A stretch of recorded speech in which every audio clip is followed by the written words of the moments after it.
Hey, how you doing? This is John, and welcome to John's Long Box. I've been drinking coffee all day. I've been doing stuff all day. I've been reading pitches all day, and then I played Civilization 5 for a while, and I'm just wired. So I got this big stack of comics, so I thought I would do comics, and just talk about what I've been reading lately. Um, I'm taking a break from writing something. Sometimes I like to just get away from a story that's been giving me a little bit of a problem. So I thought I'd just get away for a second and then get back to it. So I thought I would first off, I thought I would show you everybody. I made a T Public. My wife is creeping about over here like freak. Don't worry, nobody can see you. I got the cool fridge down here with all the soda and water and snacks and everything like that. Upstairs we got the real fridge with real food. This is the fun fridge. So anyway, I made a T Public t-shirt store for the Crisis on Independent Earths. It's just a way to recoup some losses. I mean, already, it's gonna be pretty expensive to make this book, and I'm the one that's taken most of that hit. So I asked everybody involved if they would mind if I made t-shirts. It's just a small thing. So I will bring this up. How do I do this? Okay, yeah. I forget how to do things. So I will bring up my store just to show it off for a little bit. It's nothing special. T Fury is it's like it's easy to go. It's easy to go. So this is the Crisis on Independent Earths t-shirt. I went to a place locally to me, like I could walk to it, and I paid $40 for my shirt, but they made it like not while I waited. I went to the supermarket and everything like that, and they had it for me. But this is $16 plus shipping. You know what I mean? I literally make $1 for a shirt, and it's 20% off for like, I don't know. It's just the way T Fury works. As soon as you set up a store, everything's on sale, and then everything's going to go to $24. And either way, I make $1. So buy it now. You buy it now, and every dollar for this is just going to help me recoup like all the expenses for the Crisis on Independent Earth. So we got a T-shirt over here, and you could get stickers. It's one of these kind of places. I bought myself a mug. Crisis on Independent Earth's mug. Get yourself a muscle tee, go out and grill, looking cool. I think there's other stuff. I don't know if there's other stuff. Yeah. This adult apparel. Yeah, you could get t-shirts. I like this baseball shirt. I might pick one of these up. You could get a hoodie. Let's see what accessories you can get. Stickers, magnets, and wall. Wow, you could get the wall art. Okay, all right, $10 for the wall art. There you go. I like these stickers. I like the magnets. Maybe I'll get one for my fridge. So there you go. It's no big shakes. I mean, it's just a T Fury shirt. T Public. Speaking of which, Bobby over here, who can't effing sleep, he was the first one to buy one, so he's the guinea pig. Let me know. I ordered the mug. I mean, how bad could it be? And you can still get the Hotels Christmas special. It's in here someplace. Where is it? Here is the first proof. Here's the first proof. But this is, as you can see, there was a problem, so we had to fix it. So that proof, isn't working out. And then somewhere in here is the. Oh, here it is. This proof works out. Here it is. I just asked the Diaz brothers. I wasn't 100% happy with the cover, so we're gonna get a heavier stock cover and see how that works, and then we'll see how that works. And if that works, I'm going for the order. I'll print it, and as soon as Phil sends it to me, I'll start shipping it out. But look at that. The comic book is here. I got mine. No, but again, I just think I just wasn't happy with the way the cover. It was just a little too flimsy. So there you go. But that's what I asked for. Sometimes I don't know what I'm talking about. And I have to give credit. Lasmat was helping me with the logo today, trimming it down so I can make the T-shirt. And then Jeff Anderson finalized what I was asking for. So thank you, everybody who was helping me. Because I am computer illiterate, which is why I'm using TeePublic. It does everything. Which is why and if you still want, you can back it on Kickstarter. So Kickstarter for my comic, I hit both goals. So either way, it doesn't bother me. Just that Fund My Comic will be shipping first because I'm hoping to get the comic before the campaign ends. Okay, What Geeks Do? How you doing? What Geeks Do? How's everybody? Wow, 20 people watching for a spur of the moment late night stream. Thank you guys. Hey, Garfield's Bizarre Adventures. How's everybody going? You know what? Here is the link if anybody wants to pop in. I put the link in the chat if anybody wants to pop in. Hey, Arkham, how you doing? Get yourself a punchable public-eyed mask. That image that you made, was that computer generated or did you draw that you put on Twitter today? I am having a blessed day. The Comic-Con was fun. I made a stream about it yesterday. Vaughn Coleman, myself, Bobby was there. Chris McWilliams was there. We all kind of just stood by my booth and talked to people. I wanted to recoup the cost of the ticket plus the price of the banner and stamp. And I more than doubled that. So I am pretty happy. I'm pretty happy. I didn't expect to make that much. It was a pretty good Saturday. Sunday was a real slow drip, but it's not like people were walking by and weren't by. Just the convention wasn't hopping on Sunday. The cover looks good. The cover looks great. The color inside, it's like a newsprint paper. So I'll show you a page. Here's the back cover. Maybe I'm gonna go with this. Just Phil's gonna print up one more proof for me, and then I'll compare the two covers. But look at this. Is it too close? Of course it's too close. I put it too close. So let's stop the camera. Stop the extra camera and add the extra camera. Look at this. It just feels like an old comic. Look at that. It just looks beautiful. He really did a good job. Like I said, I just want to try one more thing. For the cover, I just don't like the way it feels. And that's a weird thing. Oh, here we got Zaid right here. New proof going out tomorrow. Perfect. You see? Phil, you want to come in? I just put the link in here. I'll put a star on it if anybody wants to come in. And again, Phil is giving me what I asked. So I want to make it absolutely clear. And it's funny because when I first hired Oscar, this is really embarrassing. I can't believe I'm going to tell this. I told him I wanted all my colors flat, but I didn't know what that meant.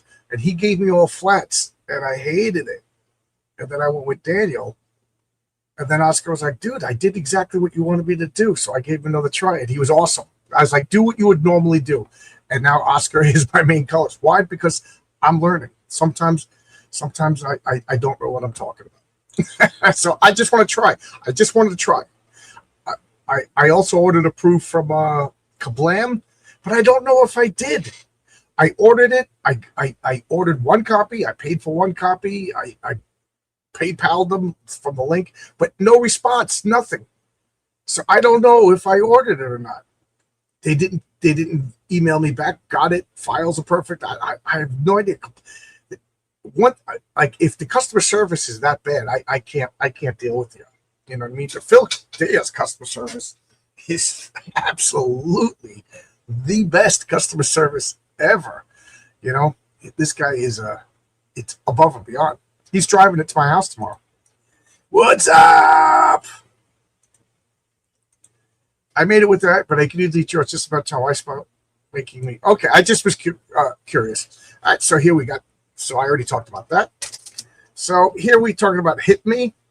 I got 2 copies of this. I don't know why I ended up getting 2 copies of this. I bought this because I thought it was an offshoot of Gun Honey. Turns out it's not, and I still enjoyed it. It's not for kids. It's this girl is a professional sub, so, so she gets hired out by people who like to beat up women. So she has a high pain tolerance. Guys beat her up, and of course they're seedy people. Crime gets involved. It's a straight up crime drama, and I gotta say it was better. And for the subject matter, it wasn't as lewd. That's my new favorite word. It wasn't as lewd as I thought it would be. There's a couple of boobies here, but I would say this is R rated. R rated. The subject matter is a little bit more risque than the actual depiction in the comic, and they tied it together. It had a good ending. I gotta say, it was a good thriller, R-rated adult thriller, and I bought it thinking it was something else. Check out that cover. Oh my god, I feel really bad because I did not do my Sunday comics. I did not do my Avengers Assemble this week because of the con. Oh man, I love that cover. Isn't that the best? Just does not make you happy, this cover. It is so good. And again, the link is in the chat if anybody wants to pop in and talk comics with me. I just love this. So you can see last week's Avengers Assemble. So this is John Carter, Warlord of Mars. It started off, I wasn't too crazy about it, but it's getting better. It's getting better every issue. But my only problem is I don't know. Can't recall if it's following the books or not. I read the first, 4 novels, and I don't think it's going after, and I don't think it's following the books, which doesn't bother me. Either do a slavish devotion to the books or make up new stuff. And it's been so long since I read the books, I don't think it's following the books. But it's pretty good. It's pretty good. The Marvel explosion begins here, so you better be careful. I'm talking to you. Be careful. There's a freaking Marvel explosion. Are the Avengers finally going after Professor X? Well, that Professor X needs to be going after. He's kind of a sinister person, if you ask me. Look at this. Just full on barbarians, space, I wouldn't touch this stuff with the 10-foot pole as a kid. But now I'm really, really enjoying it. Really enjoying it. I can't wait, Dave Brink. If you're watching this, I can't wait for Ravik, your fantasy book. It looks amazing. I can't wait. I have a hybrid fantasy that I want to lead into. Hey, Chris, I was just mentioning you. I was just saying that we were hanging out, and you drew the thumbnail for this video. Pretty cool. Tarask. I don't know what that is. I don't know what that means.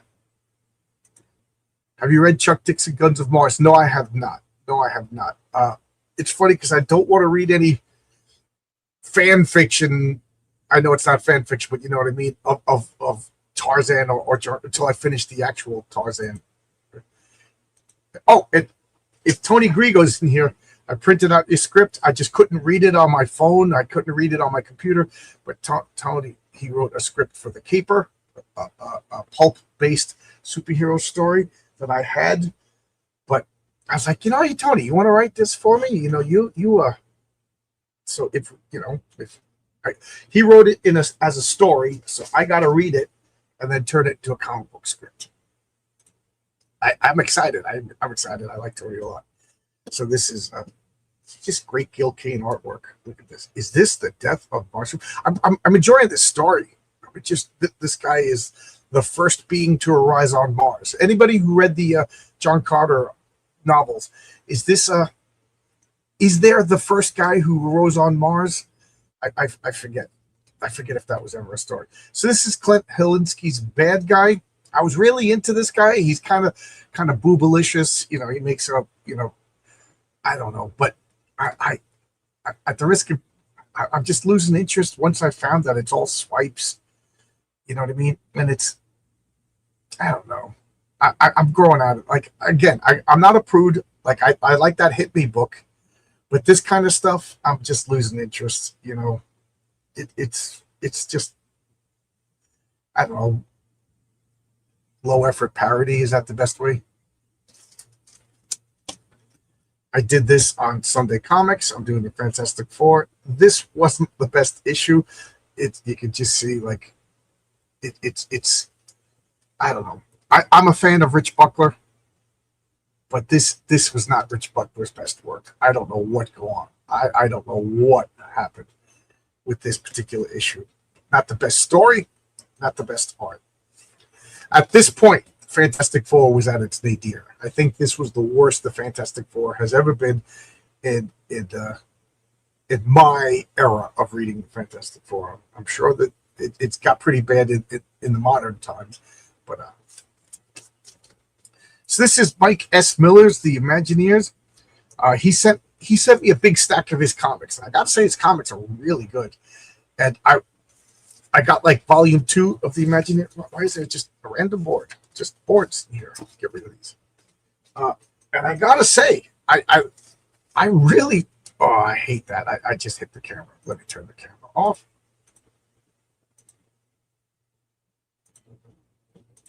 I gotta say, his books are really good. I'm really enjoying this. Now I'm gonna go get the second series and finish the story. Imagine. So this is a kid's imaginary friend who's a superhero, Super G, and it's a stupid name, but it's a little kid came up with it, so it fits. And he goes to like this imaginary city where imaginary friends go when they're cut loose, and he's trying to get back to his buddy. And now he's he's a superhero, so he's righting the wrongs of this oppressive imaginary totalitarian state. And they're giving him a choice. You could go back to Mark. You know what I mean? Because and now he's like, do I finish saving this town or do I go back and save my buddy who needs, you know what I mean? It's good freaking comic. I really enjoyed this. So here's, it's really good. Okay, and here's Alpha Red. I gotta get bags and boards. This is by Starcross Comics by James Newgan. I think I say his name. It's really good. It's really good. I had tiny little nitpicks, but then again, I'm a nitpick. Tiny little nitpicks, but overall, this was really good. Just check it out. He's one of us. He's a small-time indie guy. Check out Starcross Comics. I think it's the same company that does Tin Soldier, and really good. As far as I know, I think he's participating in the Crisis on Independent Earths. This was just like a fill-in inventory issue that just, it was, the bombs are going to destroy the world. It was like the most low-effort story. Art was pretty good.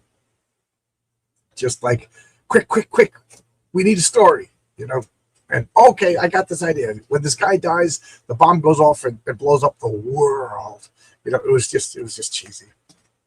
Here is the next part to that Fantastic Four story, World of Madness, World of Doom. So next week we'll do the conclusion to this story. Fantastic Four go to an alternative future. There's this alternative future is the Femizons, and this alternative future is Makis. And they battle. Here's issue 2 of Alpha Red. It's religious themed comic, but they do it the right way. It's not preachy. It's filled with action and violence, sexy chicks and heroic heroes.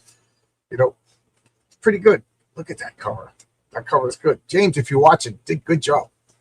Good job. Okay, this is Stupor Powers. This is the first-class role-playing game for third-rate heroes. So it's kind of like, remember the movie Mystery Men? This is the rules for a superhero role-playing game for lousy superheroes. I just remember this. I got this back in like 1997. And I don't know what happened to it, so I finally found it again and bought it again. It's funny. It's funny. It's Phenomenova, the booty cover. That's Estrella smiling at us. I was with my buddy Vaughn all weekend, selling comics. it was a lot of fun. I hope I didn't get on Vaughn's nerves. This is the I gotta fix this tape. Is the Finger Guns cover. I love this cover. This is so good. As you can see, I bought all of Vaughn's covers. This is one of my favorite covers of the X-Men of all time. Yes, homage here. Bobby, did you drew this one, right? Bobby right here in the chat, I think drew this. And then this is the metallic cover.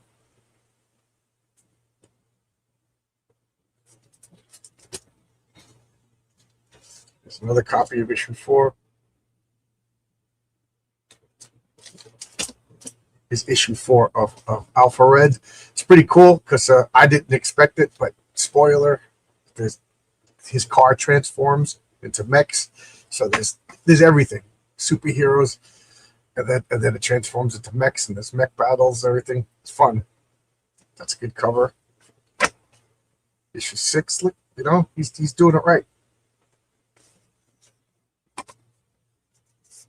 Oh, that's just this is like a print poster. This is a print poster. I forgot about that. The monster rate with it. Good cover. It's the alternate 7 cover. This is Ben Soto Tricks or Treats, the first Halloween. I enjoyed this. This was good. This is a perfect example of somebody who comes on my channel. I back their book. I get it right away, and then I get it so early that it sits on my stack, and I forget about it, and I pile other stuff on top of it. But I knocked over my stack of comics, and I was like, oh, man, this has been sitting here forever, and I'm never going to get to it because I keep putting other stuff on top of it. So I made sure that I read it. This is Kablam. Now, these guys, I ordered a proof from them, but I didn't hear from them. I paid for it and everything. What happened? You know what I mean? Like, they have no customer service. I could not get in touch with anybody. So I don't know. I just put like $8 into the void. This is Circus Maximus. This was excellent.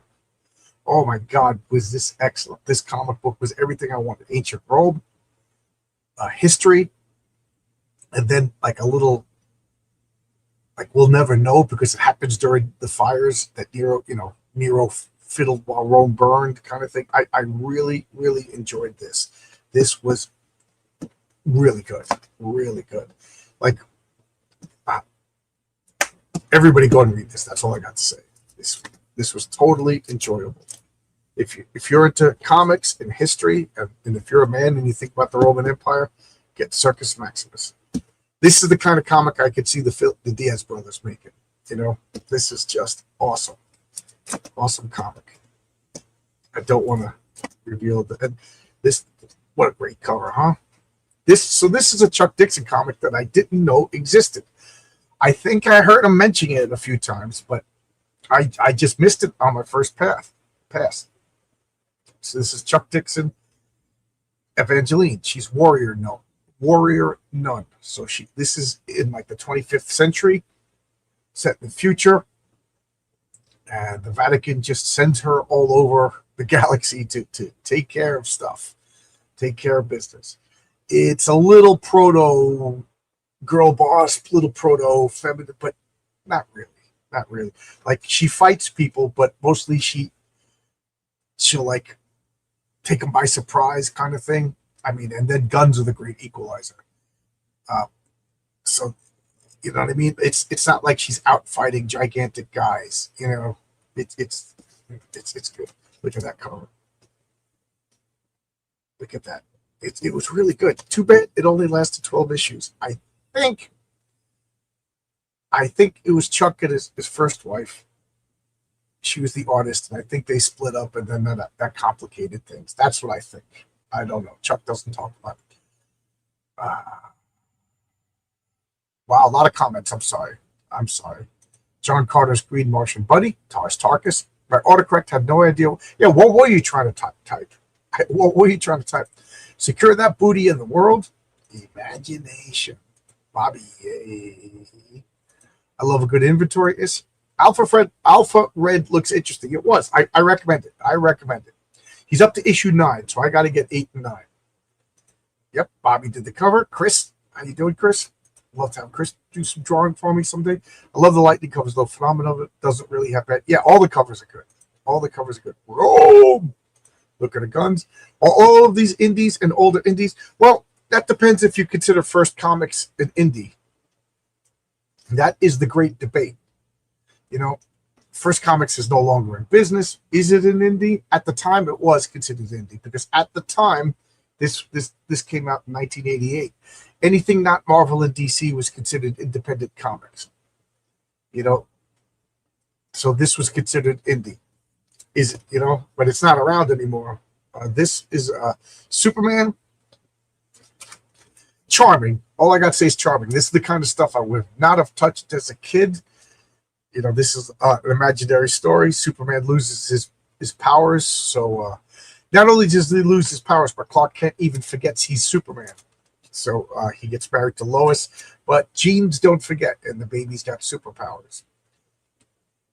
It's in remarkably good condition. Like I said, every once in a while, people just give me stacks of comics. That was one of them. This is the 5th issue of Circus Maximus. I will just say that I did not expect the ending. They beat me. They did a good job. I really enjoyed this. This was a good. This is by Image Comics. Oh no, Man Cave Comics. If only the Vatican was so based. Maybe in the future. Yeah, I agree. Hey, Oscar's here. How you doing, Oscar? How's it going? How's it going? Man Cave, gotta love it. Yeah, I need to check out more of their stuff. Everything that I've read by them, I kind of remember liking. But Oscar's here. What happened to Magma Comics? They were great. A company from Mexico. So it was Mexicans making comics, and, translating them into English, and they had like Mexican themes that I didn't know about. One of them was like about Bruja and everything. The other one was a Rome Eternal, which I absolutely loved. So it's a shame that Magma Comics kind of just came and went. Really good. So Zaid says he's gonna pop in. Come on in. Come on in. The waters. I don't bite. Just chips. Does the Superboy survive? Sounds like a story that would get. It's an imaginary story. You know what I mean? You know how like Marvel would have those? Not a hoax, not an imaginary story. But DC used to have imaginary stories, and it was just like let's pretend. So this is like a what if within Superman's run of comics. DC used to do stuff like that. I've had this for a while, and I finally read it. And it's just the story of the Beatles. Who does this cover? I forget who does the cover, but the artwork inside is George Perez, inked by Klaus Johnson, which is not the best. I think it diminishes both their work. Sometimes an inker and an artist just don't gel together. But I love the Beatles. So this is Marvel Super Special number 4. I had to read this because I really want to get to Weird World, so I gotta read all the Marvel Super Specials in order. And I gotta say, it reawakened my love of the Beatles. It was fun. Made me realize that John Lennon is my least favorite Beatle. Made me like Paul McCartney a little bit more. It was really good, really interesting.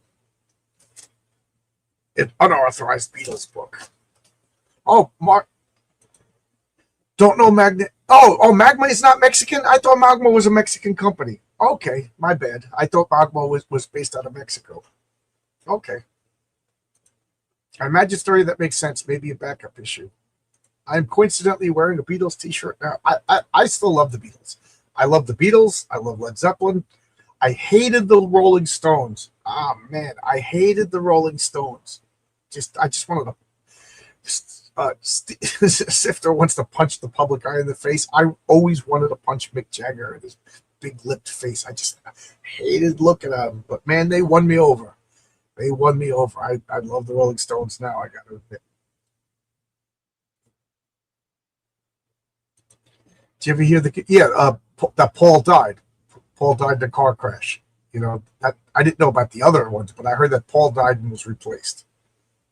That Paul died and was replaced, and the fact that Brian Epstein was, no relation to Jeffrey Epstein, but in these days that kind of rekindles the conspiracy theory. So this is the worst of the Evangeline covers.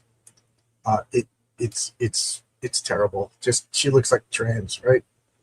She looks trans, but this is like her origin. Yeah, I don't know how this one got. I don't know how this one got past this cover. I don't even like looking at it.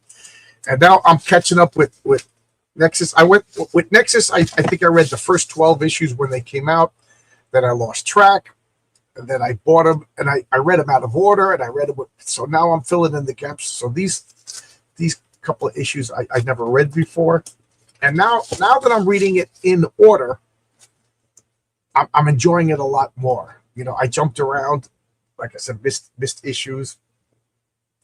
So I got to get back to scanning all my comics, plugging the holes. But this was fun. This was fun. I got to say that Nexus does something in this story that makes me. I'm curious where Mike Baron goes with it. I'm just curious where Mike Baron goes with this. This is the last issue of Evangeline, which this 3-part story. If they ever make an Evangeline movie, this is the movie to make. Oh my God, it's about human trafficking from different planets, you know, using the babies as oh God, it's Chuck is doing all the stuff that we're talking about today with the Epstein files. 2 issues before this, they were talking about like AI, like does AI have a soul, and exploring some deep issues. Chuck, good job, Chuck. Magma is from one of the ex-editors of Heavy Metal. I didn't hear. Yeah, did they go under? It's a shame. I really, really wanted to read more of Rome Eterno. Billy Shears. Yeah, they all got different. Hey, Tony, I was just saying. I just printed out your story. I just couldn't. I tried reading it on my phone, and I couldn't. I couldn't read it. You know. So, Phil Diaz is here. I'll just finish what I'm saying. I asked Tony to write a story for me. I came up with this idea, came up with the setting, came up with the characters, and came up with the basic plot.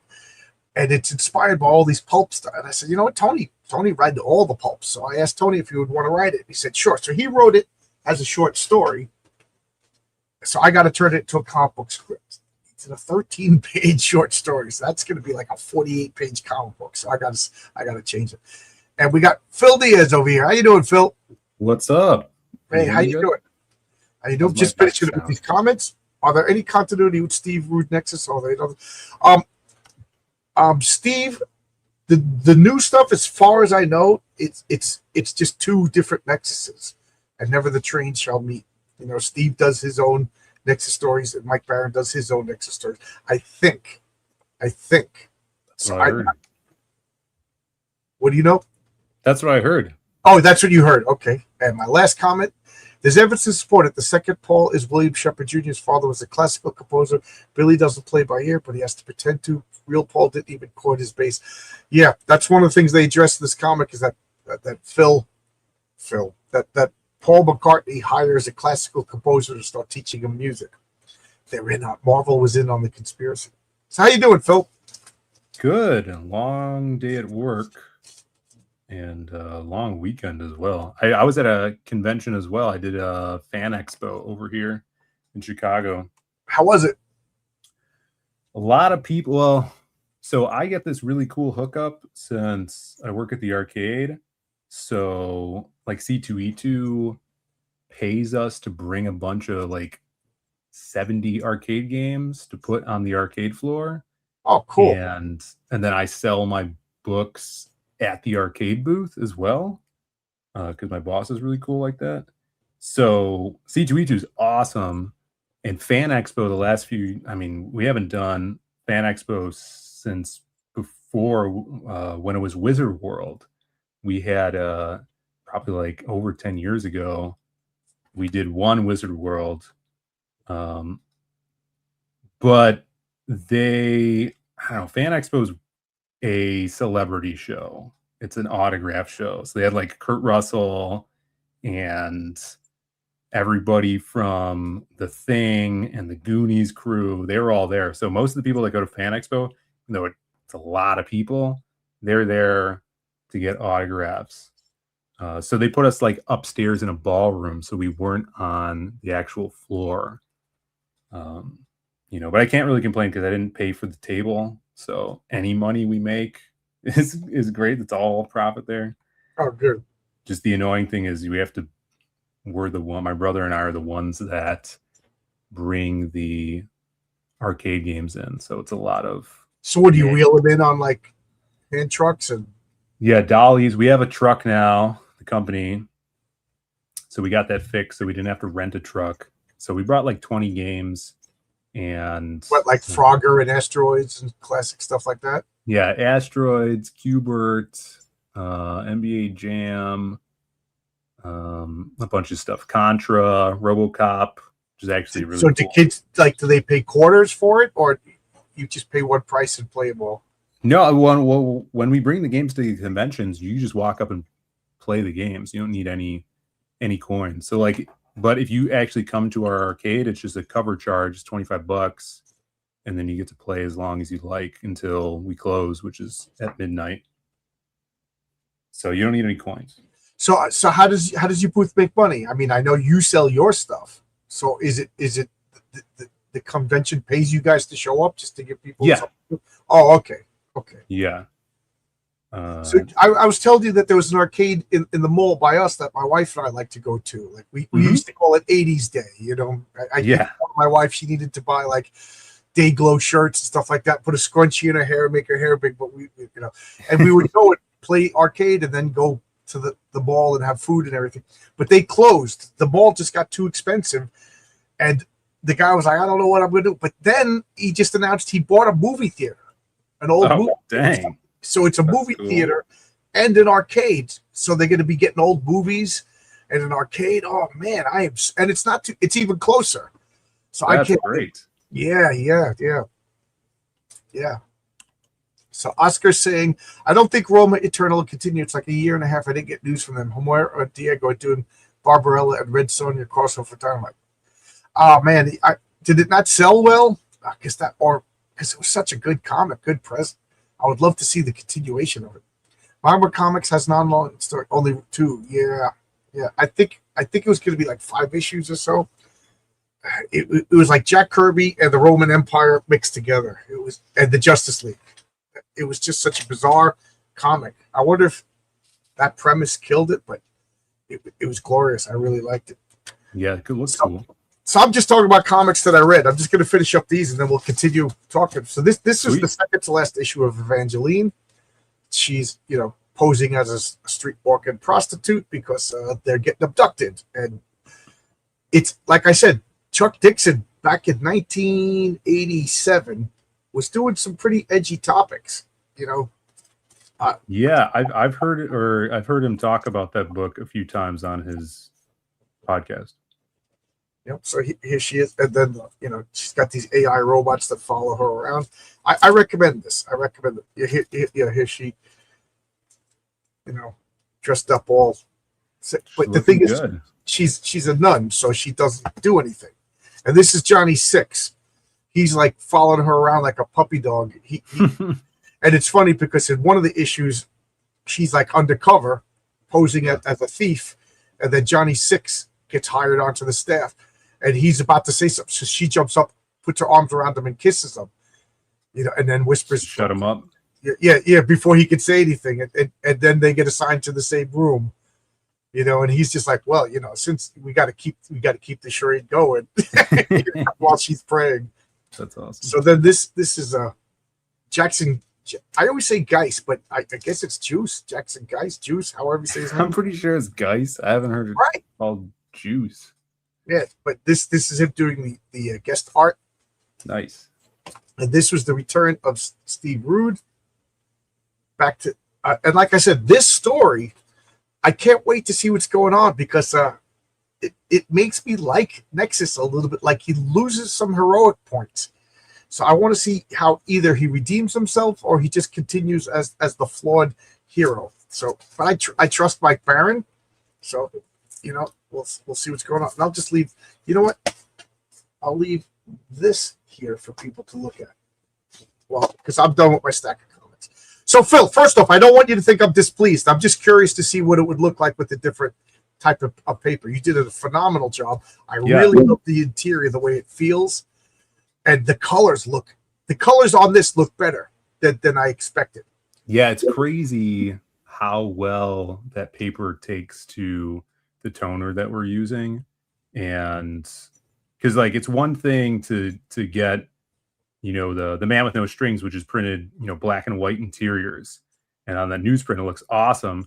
But you know, when we started doing tests with color, I was very surprised how much, you know, I don't want to show how vibrant it is. This was him doing format, so you can see it's pixelated, you know, and this is not the one to show off. I just put this on the cover just to look at this wonderful drawing. Yeah, I can't even really tell that it's blurry through the stream here, but yeah, the first one I did, you can see it now. This was just oh yeah, you could definitely see this was Phil just doing the formatting. So when I took it out of the box, I was like, Phil, you got to be kidding! Oh, the real one. And yeah, I had that, so I just sent it anyways because yeah, like, you can see that. So it was formatted wrong, so we had to fix it. And yeah. I don't. Kablam. Has anybody used Kablam? Because I was like, let me see what Kablam looks like. Mm-hmm. I paid for it, and I have heard nothing from them. Like, is that the way they do business? Like, I don't know. I'm a nervous guy, especially with my comics. Can you imagine if I ordered the full run from them, didn't hear anything, they took the money, and then I'm like, do I just wait and see what happens? You know, guys, at least give me like Rodney Dangerfield, give me a thumbs up. Yeah, I've never used them, but I've had friends that have definitely used them before. Yeah, my buddy uses them. They're pretty good. Just Comics Wellspring. I was pleased with them. I was pleased with everything about them. Maybe I could. Oh, cool! If you can find the scripts, I'm just curious. Yeah, Kablam. I ordered a proof from them, but my thing is, I filled out their form. I ordered, and they said if you want a proof, order one. So I ordered one, sent them my files. Normally, when I send anybody files, so far everybody I've spoke to, including Phil, has said the same thing. Got your files. I just need to adjust it for my particular machine or whatever. So I get some sort of confirmation that I sent it to Kablam, and then they charged me tax shipping for one copy. I paid it, you know, the link, and then you know, a receipt that I paid, but there's no receipt that like we got your files. You know, files need to be fixed or anything. So I don't know what I'm gonna get. You know, I don't know what I'm gonna get. But that's weird. It's Hopefully only you get something.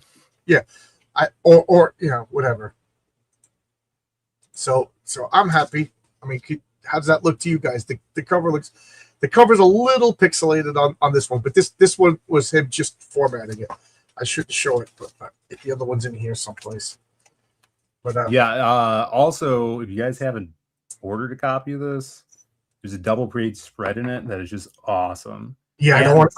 I'm tempted to show it, but I don't want to show it. You can't. No, you can't show it. It's the big, this is Marcus Kellegrew did art, and I had Oscar color it. I put it as the first page only because I made a terrible rookie mistake, and if you should have started a 2-page spread on. So this is page 1. You start a 2-page spread on page 2. I started it on page 3, so we had to put something first to make it. You know, yeah. The last time I did a 2-page spread, I didn't even think of it. It just happened to work out. Well, this one works perfectly for the page count because your spread lands on the centerfold of the binding. Did you notice that? Yeah, don't show it off. But like if you hold it far away, spread. Just look at the great colors. Oscar, are you pleased with these colors? I am. We got the colors. You can see some of the pixelating over. Again, this was Phil formatting it to make sure that he could do it. Yeah, that's like a scrap copy, basically. Yeah, this is a scrap copy. You know, I might get. Oh, I'm giving stuff away. I just realized. But I'm so glad you like that. That set of, because that set of page spread. I think it's so cool. Yeah, it worked out amazingly. It was so good. Yeah, and the colors so good. So. And it was funny. You want to hear when I saw it, I got the Gemini mailer in the mail, and it said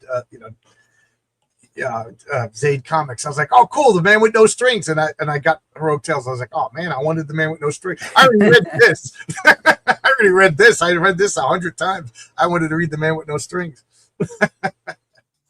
Yeah, I literally today, so last week I printed a bunch of Man with No Strings issue 2 books, and then today after work I went into the print shop, printed your new proof copy, and then some of the black and white covers for Man with No Strings issue 2.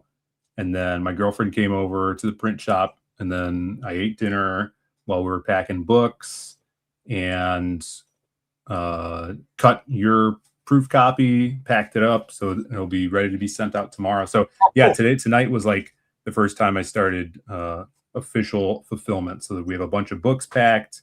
Tomorrow we'll label them, and then the next day we'll take them to the post office. Cool. So cool. Fulfillment is underway. I know. I like the fulfillment process. It's very satisfying. You put the book in the mail, and then you see the then you see like people post it. I'm a weirdo. I love like I have to mail something in the morning. My wife's like, "Oh, I'll go mail it. I got time." I'm like, no, I like it, dropping it in the mailbox. Yeah, and then like it shows up. You know, whatever I ordered or whatever shows up a couple of days later. I'm. Hey, Tex wants to know, what's the furthest order you had to ship? I sent something to Malaysia. Somebody from Malaysia ordered Heroic Tales 1 and 2. Yeah, I have some readers in, is it Malaysia? Yeah, I think I had it's either Singapore or Malaysia, maybe both. I mean, Australia, of course, New Zealand, Germany. We got a few guys in Germany, Jav and Skunk Artworks. I got Scotland, Germany, Netherlands. But I think Malaysia is the farthest.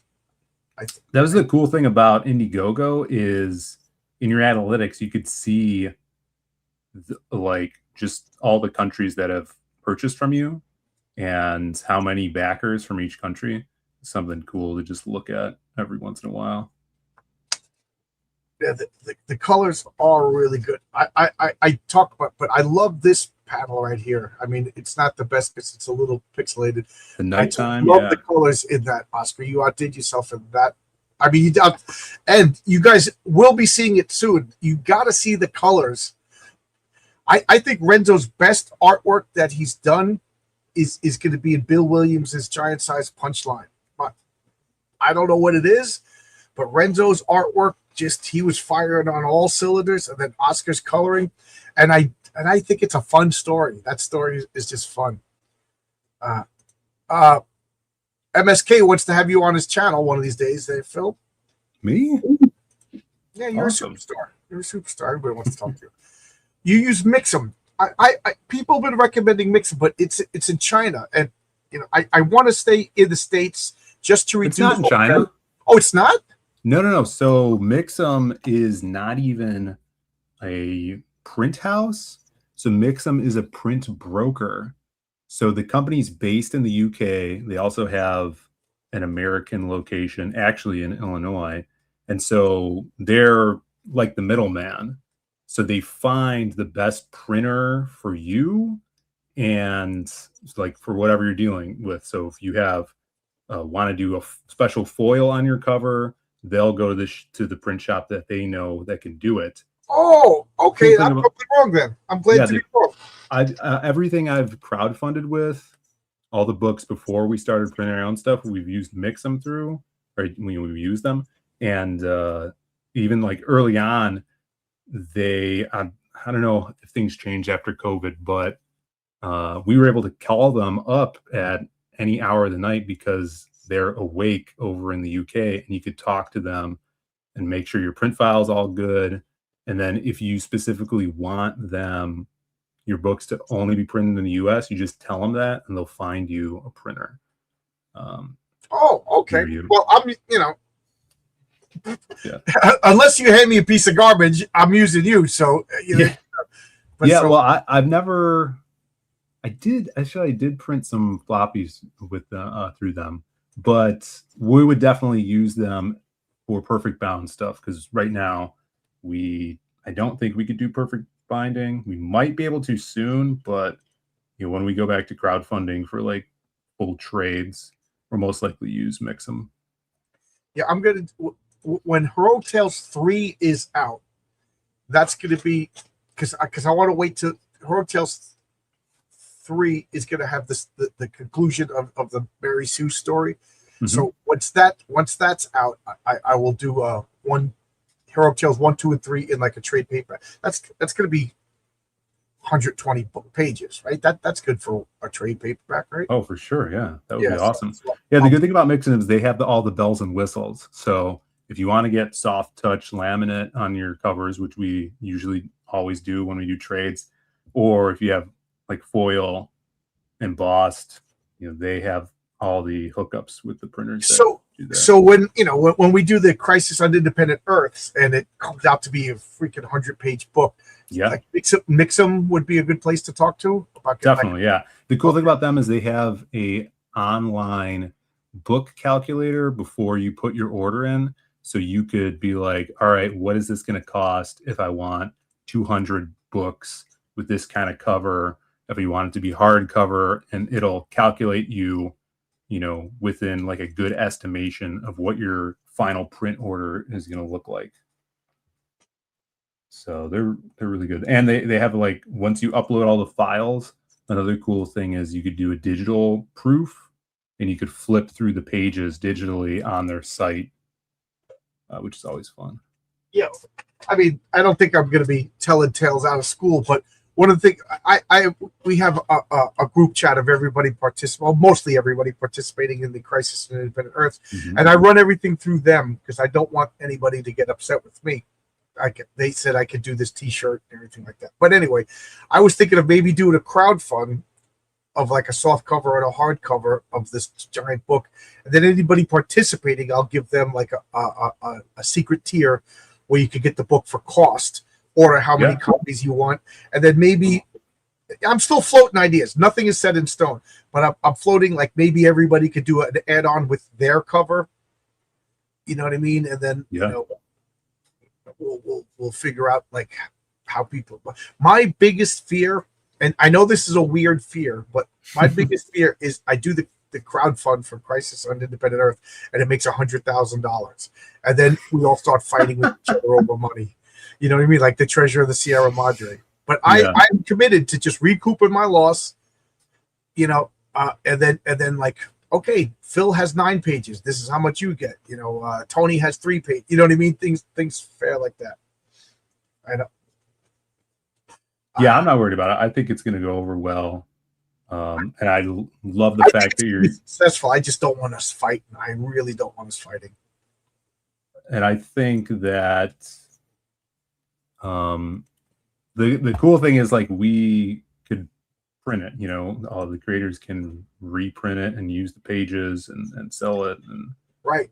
Phil was asking me earlier, if you don't mind me telling people, like, if I would be okay if they were to like make smaller copies, like focusing on their stuff. Well, hey, once we do the big crowdfund, everybody has the file. Do whatever you want. You want to make like exclusive variant sketch covers, and I imagine like when you get it, because you're going to do one for the Lost Pages, one for Man with No Strings, and one story for Magic Cop. Yeah. You don't want the public eye on your cover. You know what I mean? How does that sell your stuff? So you'll make your Zaid Comics exclusive editions, and that's what I want to do. I want everybody to sell it, make a couple of bucks. We're gonna make the most awesome catalog of independent comic books ever made. That's the goal. It's basically a book of commercials, but you don't realize it's commercials because it's telling a fun story. Yeah, I'm excited. I think it's a great idea, and I can't wait to see what everybody's coming up with. Right. So far, so good. I wrote my character. Public Eye is going to be my representation. I wrote the opening. I'm gonna tweak it a few things because I came up with a new ending. So I gotta what do they say? Chekhov's gun. I gotta like do some foreshadowing at the beginning to echo the end to make it make sense. And I'm excited. It's fun. I can't believe how many people want to participate. I really thought it was going to be one of those things that I was excited to do, and then I'm like, oh man, shucks, and then I just forget about it. Well, 5 years. We plan on having this in your hand by a year from today. That's the goal. That's the goal there, MSK.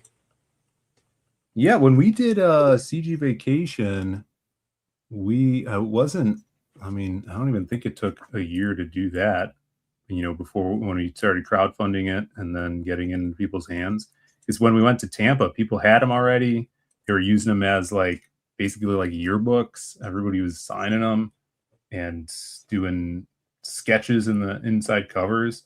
That's what would be awesome. Like if this is enough pages to warrant it, and if it's successful enough, making a hardcover would be cool. Yeah, I would like to do a hardcover, soft cover. And I was thinking of maybe the first page have like a checklist, you know, so like you could bring it with you to convention to get people to sign it. Yeah. You know what I mean? Like a fun thing. I want to do a poster, you know, with all our characters. And I would, one thing I was asking people is like, sooner or later, I'm going to ask for anybody who's participated, give us a nice, cool image of your character. And then we'll also use that as a who's who companion piece, you know, make Awesome. it, you know what I mean? So, and then some, I forget who it was. Was it you? I forget that they said they'll make like a format that you could just, you know, we'll just copy this like. Yeah, I was suggesting Woodrow did this really Woodrow, cool. that's Yeah. And I'm like, yeah, that would be awesome if he could supply that to everybody. So, you know, we could be a part of the, you know, creative team and all have kind of uniformed ads for it, you know, promos for it.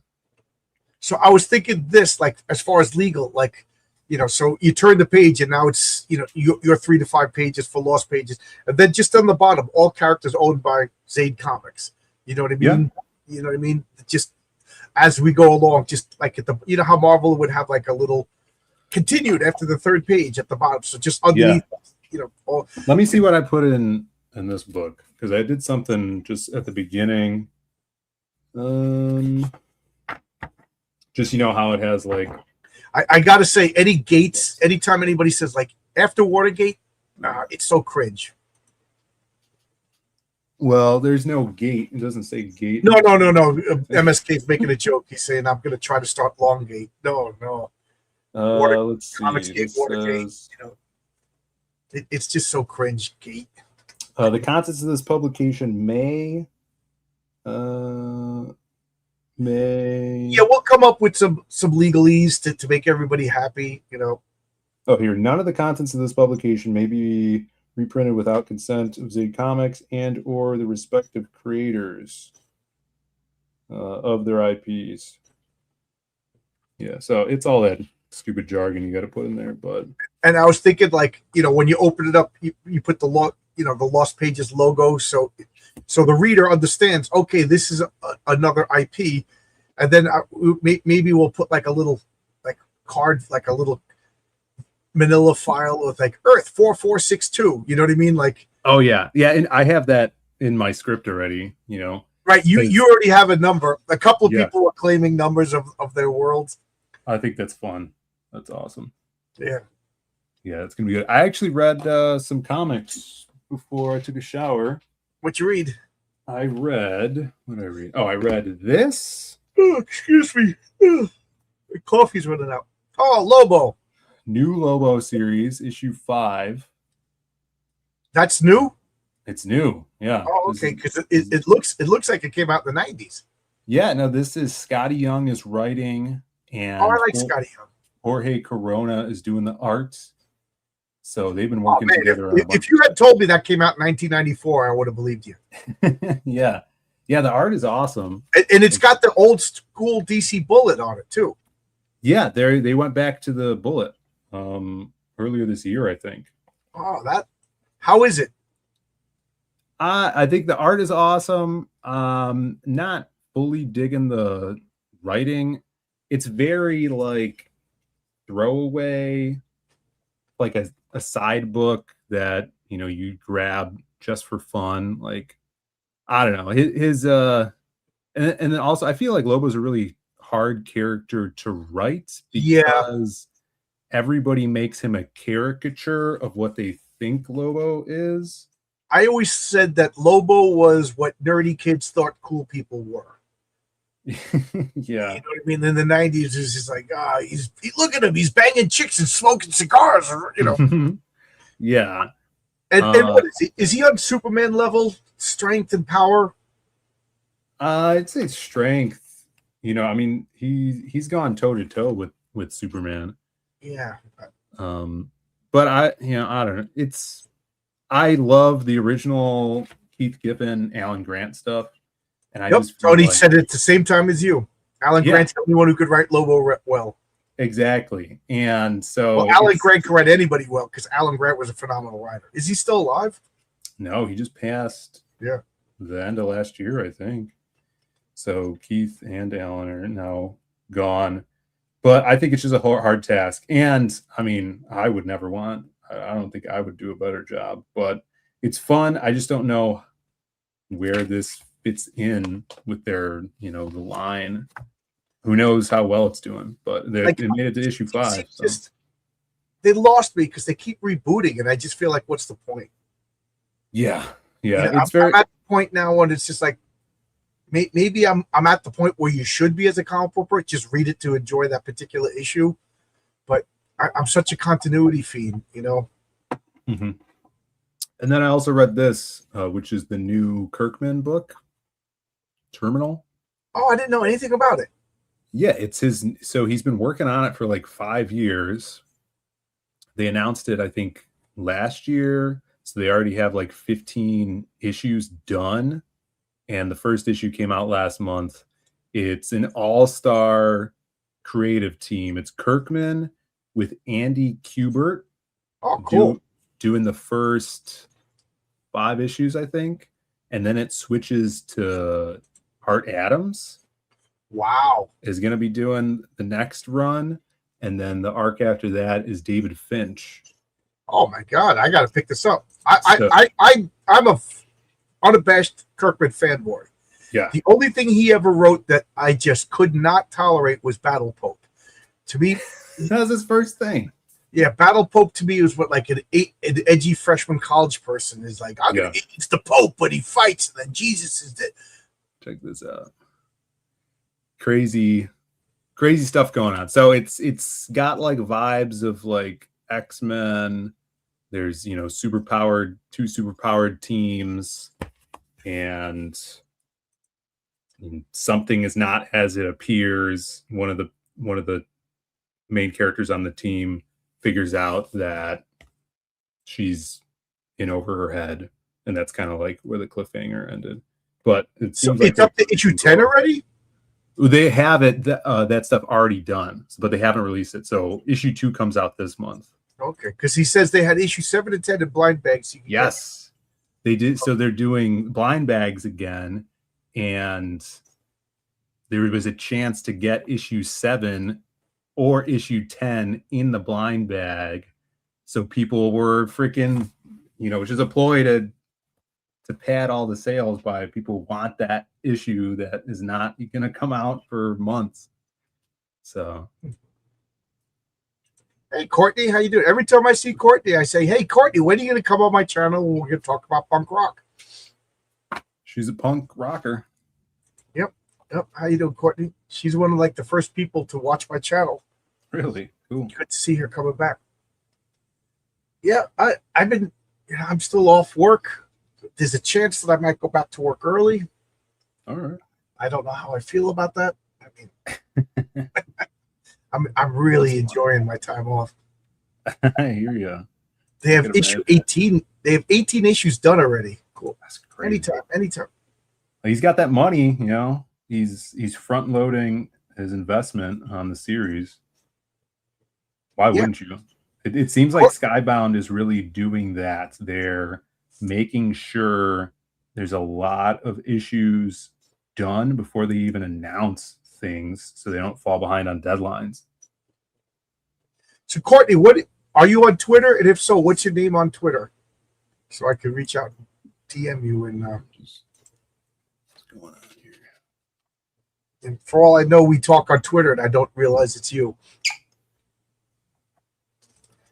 Yeah, I don't know if she's on Twitter.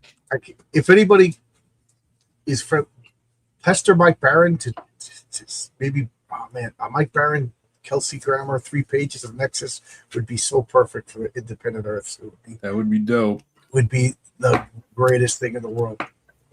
I just got this new drawing tablet, and the pen keeps shutting off, and I don't know what to do. You draw too? Yeah, I try, but my boss just gave me a tablet, so I'm trying to practice, but I don't know why it shut off. Let's see how this works. Robert wants it to go as long as possible. Okay, so the funny thing about Robert Kirkman is he just ends things like unceremoniously. Like I forget what issue The Walking Dead ended, but he solicited like 5 more issues so nobody would know it was the end. Really? Yeah, It's funny. I like the ending of The Walking Dead. I thought it ended really the only possible way it could end. I picked up some books at the convention too. Let's see. Yeah, I didn't buy any books at the convention. I didn't want to leave my booth. I was like, I read about what about Todd McFarlane. He says you stay at the booth, you make eye contact, you be as friendly as possible. So that's what I did. I the only time I left was when I had to go to the bathroom, or I had to go get something to eat. And I didn't sit down until like the last half hour. Oh man, That's where you went wrong. McFarlane says he never goes to the bathroom at conventions. I know. I tried, but I'm not as awesome as McFarlane. It wasn't 192 of The Walking Dead. It just yeah, faked out covers, but had to reimburse everybody who ordered it. Yeah, I remember. Because I pre-ordered it, so I had to get my money back. Does that cost him money to do that, or whatever? I gotta say, man, just the cover, the colors to this just look amazing. I just want to see what the next cover looks like, and then I'll make my decision based on the 2 covers. Yeah, I haven't tried. I mean, I thought it felt awesome when I printed it out today, but I have been wanting to see how a book would come out with a cardstock cover and newsprint interiors. Oh, cool! So we'll both find out together. Yeah. Like I said, I'm just curious because I'm the kind of person that it's going to be oh man, I could have done this, I could have done that. You know what I mean? Sure. So I want to check them both out. So Courtney, I'm looking you up right now. So if what's your I do this? I don't even know how to look up people. Is Bobby still in the chat, or he go to bed like a rube? Courtney 218. Courtney Qualls. Courtney. I don't know. It's Courtney. Okay, so I forgot the it's. It's Courtney. Court. Oh, there we go. Oh, I can't believe I did. So I just started following you. So so I'm sending you a message now that just says hi. There you go. All right. I want to paint Mike Barron's badger. That could be taken way out of context. Oh shit. So I picked these up. I don't know. Did you ever read this series? Oh yeah, the best Dark Horse Presents. I got those. These covers are so good. I got everything Dark Horse Presents because they really that series introduced a lot of good stuff. Yeah, I love those freaking math covers. Series is so good too. Fun. Yeah. I finished the X-Men 97 series, season 2. Oh, what'd you think? I didn't even start it yet. I thought, and a lot of people thought that the season 2 finale was kind of messy and rushed.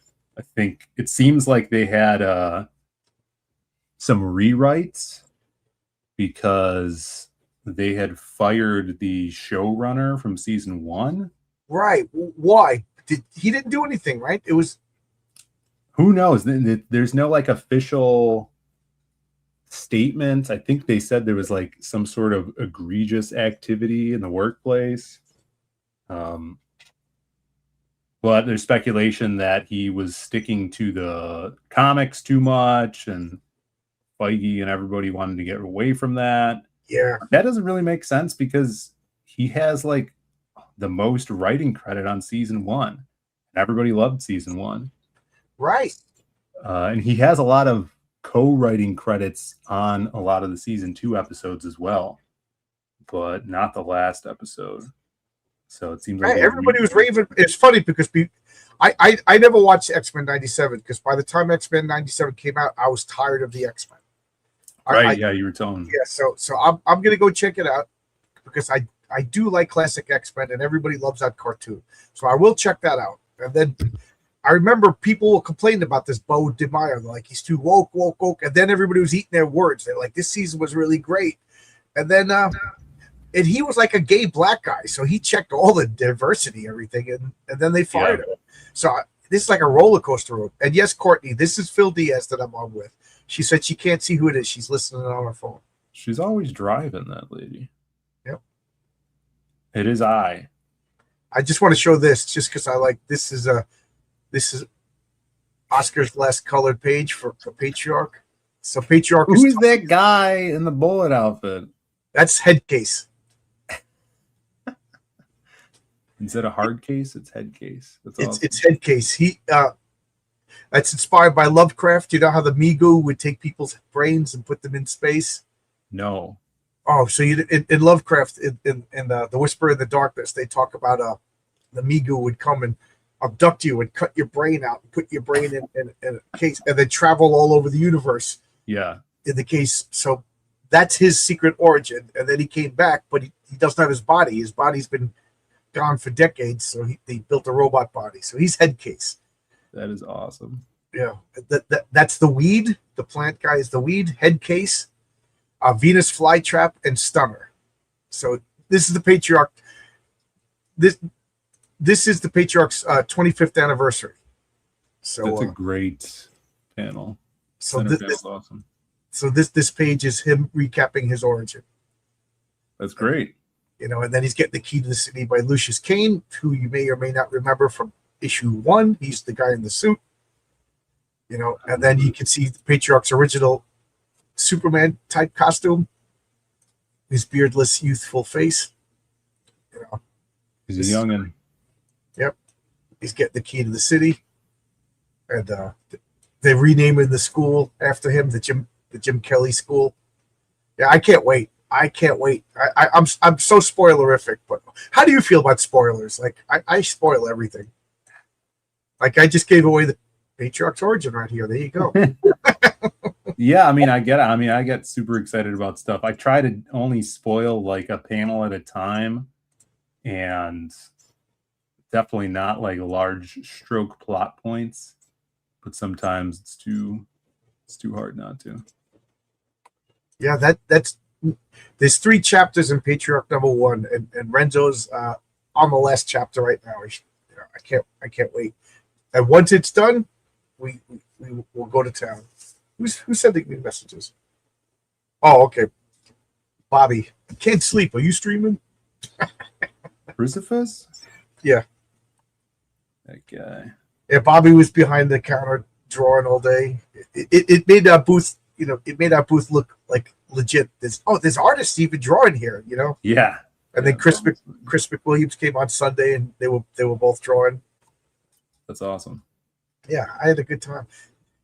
Yeah, I'm glad that the con went well. Yeah, it was fun. Vaughn is a chick magnet, man. Girls were coming up to him asking, I guess that's what the young folks do now. What's your socials? They don't ask for your phone number anymore. Yeah. What's your socials? Well, it's because he's non-threatening, and they could relate to his feminine qualities, you know? Yeah, I was too masculine. I terrified all the women. That's how it goes, man. It was funny because one girl was like, "Hey, what's your socials?" And Vaughn was totally sales, like he wasn't picking up that this girl. And then he was done with the pitch, and so I got my comic book, and she just turned around and looked at me like, "I don't care." and then I was like, "Oh, Vaughn, go get her phone number." That's how old I am. I'm like, "Go get her phone number." He's like, "I got her Instagram." It's like, Instagram. People don't call people on phones anymore, John. I know. That's how long it's been. I've been married, 22 years? Girls like the gays. Yeah, everybody needs a best friend. Everybody, yeah, they want to. He was doing good. A couple girls walking up to him and basically asking him out, but he was selling. Yeah, that guy's too into selling. Well, that's the name of the game, Sure. I know. And I'm not going to mention names, but one guy was like, we had like a little argument, and he was trying to tell me that Rob Liefeld was the Jack Kirby of his generation. What? And I was just like I couldn't even I thought my eyes were going to roll out of my head onto the floor. I was like, oh my God. Don't let Aaron Sparrow hear that. So I was like, are you kidding me? So I let him talk, and his point was, Rob Liefeld's bad with anatomy. Jack Kirby was bad with anatomy. And I said, I agree. He said, Rob Liefeld was great with action, and Jack Kirby was great with action. I said, I agree. Mm-hmm. And then he was just like, and I'm like, so I go, but there's more to that. He goes, what do you mean there's more to that? I go, first off, Jack Kirby did 6 or 7 comics a month on time. So he had a great work ethic. And he said, well, Jack Kirby needed a good work ethic. I was like, that's besides the point. What does that mean? The point is he produced. I said, Rob Liefeld only made comics when, like, at first, when he was young and hungry, he made comics. But then later on, he was just going to conventions to get convention fees, and that paid his bills for the month. He wasn't, 9 months between an issue. I said, so you can't compare them for that. I go, second off, what are comic books? And he goes, what do you mean? I go, what is a comic book? And he's like, huh? I said, okay, I'll answer my own question. Will Eisner described comic books as sequential art. Do we agree? Or do you disagree with Will Eisner? He's like, okay. I said, so sequential art, meaning each panel sets up the next panel. Mm-hmm. So panel 1 sets up panel 2, panel 2 sets up panel 3, and page 1 sets up panel 4. And I said, Jack Kirby was a master of sequential art. You didn't even need to speak English. And you could follow the gist of the story. You could get most of the information from the story. Yeah. And the words were only there, to give you information that the art couldn't give you. I said, Rob Liefeld could not do sequential art. He had stagnant images on the same page. Each panel did not progress the next panel. I said, therefore, Rob Liefeld not only is not Jack Kirby, but he's barely a comic book artist. And he did not like that answer, but he kind This was at the con? This was at the con, yeah. He's got a lot of fans. Yeah, he does have a lot of fans. Did you hear him talking about how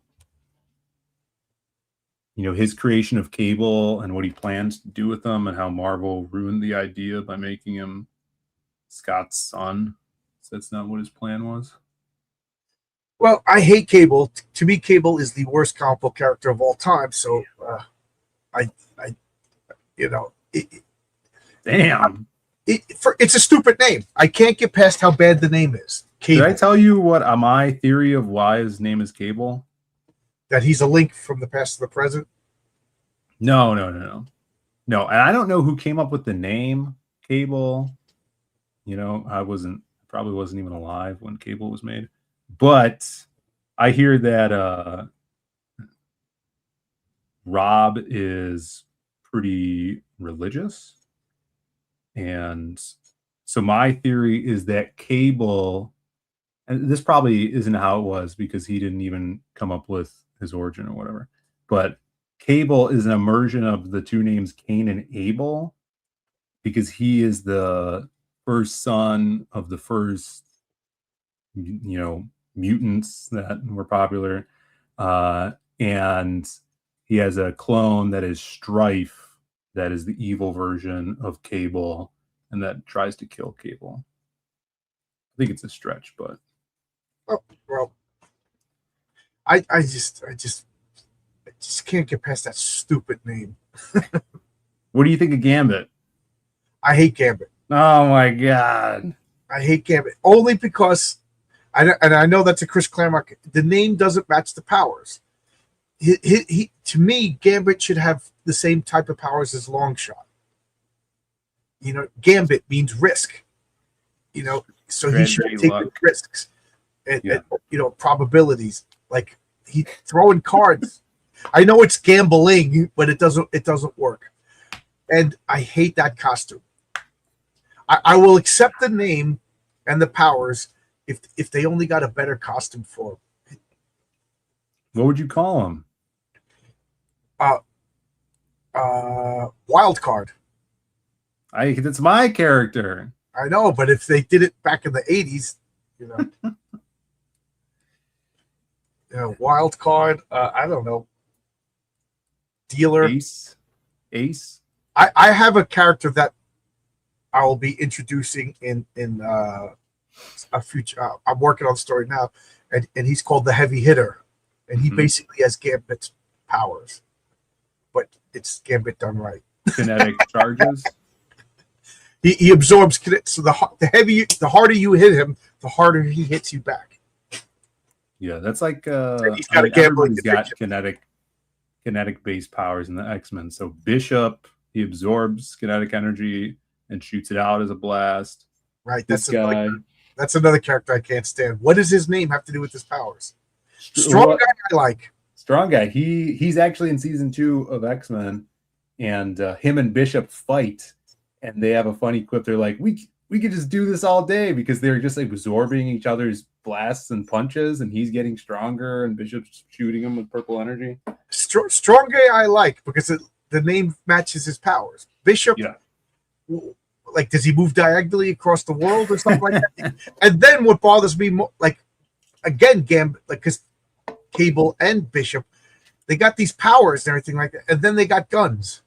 You know, it's like, I'm Spider-Man, and this is my gun. Like, although I did like, did you see Days of Future Past, the movie? Yeah, that's my favorite X-Men movie. Bishop in that was cool because his gun, he charged his gun in the movie, if you remember. Right. Like he used his powers. His mutant power charge. Yeah, I like that. That was a good touch. I got to say, that movie had one of my favorite, I think one of the most beautiful women in the world, Rose Byrne in her lingerie. So, of course, that movie. Oh, man, that woman is I always play this game, and it's funny because Chuck Dixon is the only one who understood that there's actors and actresses that, to me, are what the artist draws. When John Byrne draws a woman, he draws Rose Byrne. That's and unfortunately, when Steve Ditko draws a man, it's what's his name, Jerry Stiller. How do you feel about Archangel and Apocalypse? I liked it. I was one of the few people that didn't think that Angel needed a power up, but then they did a power up, and I was like, man! But I grew to like it. I thought it was pretty cool. My favorite was when he had his own Angel costume with the metallic wings, because I just loved that red costume with that white, and then the halo. It's just a perfect superhero costume. As you can tell, I liked it. I'm of the opinion that superhero costumes should have the fewest amount of lines, the fewest amount of colors, and that Angel costume was perfection. And then when they put like that purple and again purple, no mask, and we all know that professionals. But he had that purple and blue with the mask. It worked. How can I hate Gambit? Just because the name doesn't fit the powers. Like I said, if he had a better costume, I would like him. I got wild card for you. All right, I did it. This Gambit is great. I know. Did you see his face when I said I hate Gambit? Gambit's. I got one person on my side. There's a lot of people I know that don't like Gambit, and it's mostly because of the costume. Bishop I've grown to like Bishop. There was a NYX. It was like a police drama, and Bishop was like a cop. It was really weird, but I grew to like that character in that. Did you hear about what Claremont's plans for Gambit were before he left the book? No, what? So Gambit was introduced when Rogue was de-aged by Orphan Maker, and he found her on the streets being a thief. He was a thief. So originally, he was created as a younger clone of Mr. Sinister by Sinister, sent to infiltrate the X-Men and win their trust, and then turn on them and turn Kitty Pryde on them because she was the young chick that would fall head over heels for Gambit. And that was before they introduced the Rogue relationship. In his mind, Rogue would not have even gone for Gambit. Kitty's, impressionable. So that is what he was introduced for originally. No, I didn't know. I just think once I hear clone, I'm like, I'm out. But that's Mr. Sinister's thing. He clones people. True. And, he'd clone himself. Oh, shit. Why am I sleeping? Because I'm on vacation, and I took like a 2-hour nap. My wife came down. I was sleeping when she came home from work, and she woke me up. She goes, "This is ridiculous. Get up. You're gonna be up all night." Storm was the one who was de-aged. Yeah, did I not He say said that? Rogue. Yeah, Oh, yeah, I meant Storms. My bad. indisputably, I might add. Yo, Phil, says Garfield's Bizarre Adventures. What's up, Garf? Look, I Bobby's got- awake now. I got to get back to recataloging my collection. I'm up to G when I broke my neck, and then I was just not allowed to lift up comic book boxes. Oh, And then I fine. spent a year. That comic book room was oh my god. So I finally got it back to some sort of organization. And maybe I'll start doing it tonight because I'm wide awake. I've been drinking coffee. This is what I'm trying to draw right now. Bobby says, "Yeah, John, I texted you because I thought you were scheduled the wrong time." Oh no, yeah, it was a spur of the moment thing. Oh, Pitt, not Pitt, Max. Why did I say another guy who's purple? Jeez, all these guys don't realize that they're not professionals making all these purple characters. Yeah. By the way, please, when you order my Crisis on Independent Earth, order it in purple, and you can pick your color. Obviously, you read Max if you draw them. I got to say that comic book. Everybody who reads that comic book interprets it different ways. Like Yeah, I know a read lot it, and I thought it was this, and then somebody else read it. I was like, I didn't read that. I must be missing issues. No, I read it all. Everybody has like a different interpretation of what actually happened. It's so abstract. Yeah, I know. And it kind of it takes a big left turn. And it's pretty dark. Towards the end. Yeah, for sure. Yeah. I thought the animation on the cartoon was so cool, though. You're not a D&D guy, are you? No. The news in the D&D world is they're bringing back the Dark Sun scenario. So D&D has these packaged worlds that you can buy into. Like D&D invented the multiverse, So it's magic. You open up a portal, you go into another setting. One of the settings was Dark Sun, and it was like an Earth that had like a swollen sun, not a lot of water, and people were like low technology, low magic. And one of the big things was there was a lot of slavery, and that was like, caravans of slaves, stuff like that. Well, now they got rid of this. They brought back the Dark Sun, but with no slavery. So there's still murder, cannibalism, beheading, all of that wonderful, but no slaves, because that's what are you going to do with all your money? Right. But I just find it funny. It's like up until 1700s, slavery was the norm everywhere. But you're going to have these semi-historical settings, and that was the thing in Dark Sun, is like, if you fell behind, you were captured and enslaved. Yeah, so I don't know. I guess buy the books, do whatever you want. Yeah, I refuse. I'm trying not to fight. I came dangerously close to breaking my own rules. Phil is working on his drawing skills, so Jason will let him on Topicless. I guess that's a joke that I don't get. Yeah, I didn't get the link tonight. Funny enough, Purple is considered the color of nobility and wealth because of its rarity. Yes, the dye that the Phoenicians were the ones that did the dye, and they were the ones who brought it, and it was rare, expensive. That's why it became the color of royalty. That's why the Roman emperor donned the purple. And believe it or not, the phoenix was considered purple, and phoenix was female. Phil is already better than Mitch Gerard. There you go. They already pooped the bed, and D&D second is the best. Yep, that's the one I play or played. I don't play anymore. Do you know Mitch Gerards? Not personally, but You remember him though? Yeah. He did that Mr. Miracle. Yeah. I got a couple copies of that. Oh yeah, Arkham wants to know, how do you split the screen to show the tablet on yours? Yeah, I just realized it. It's going through OBS, which is another streaming program. It's free.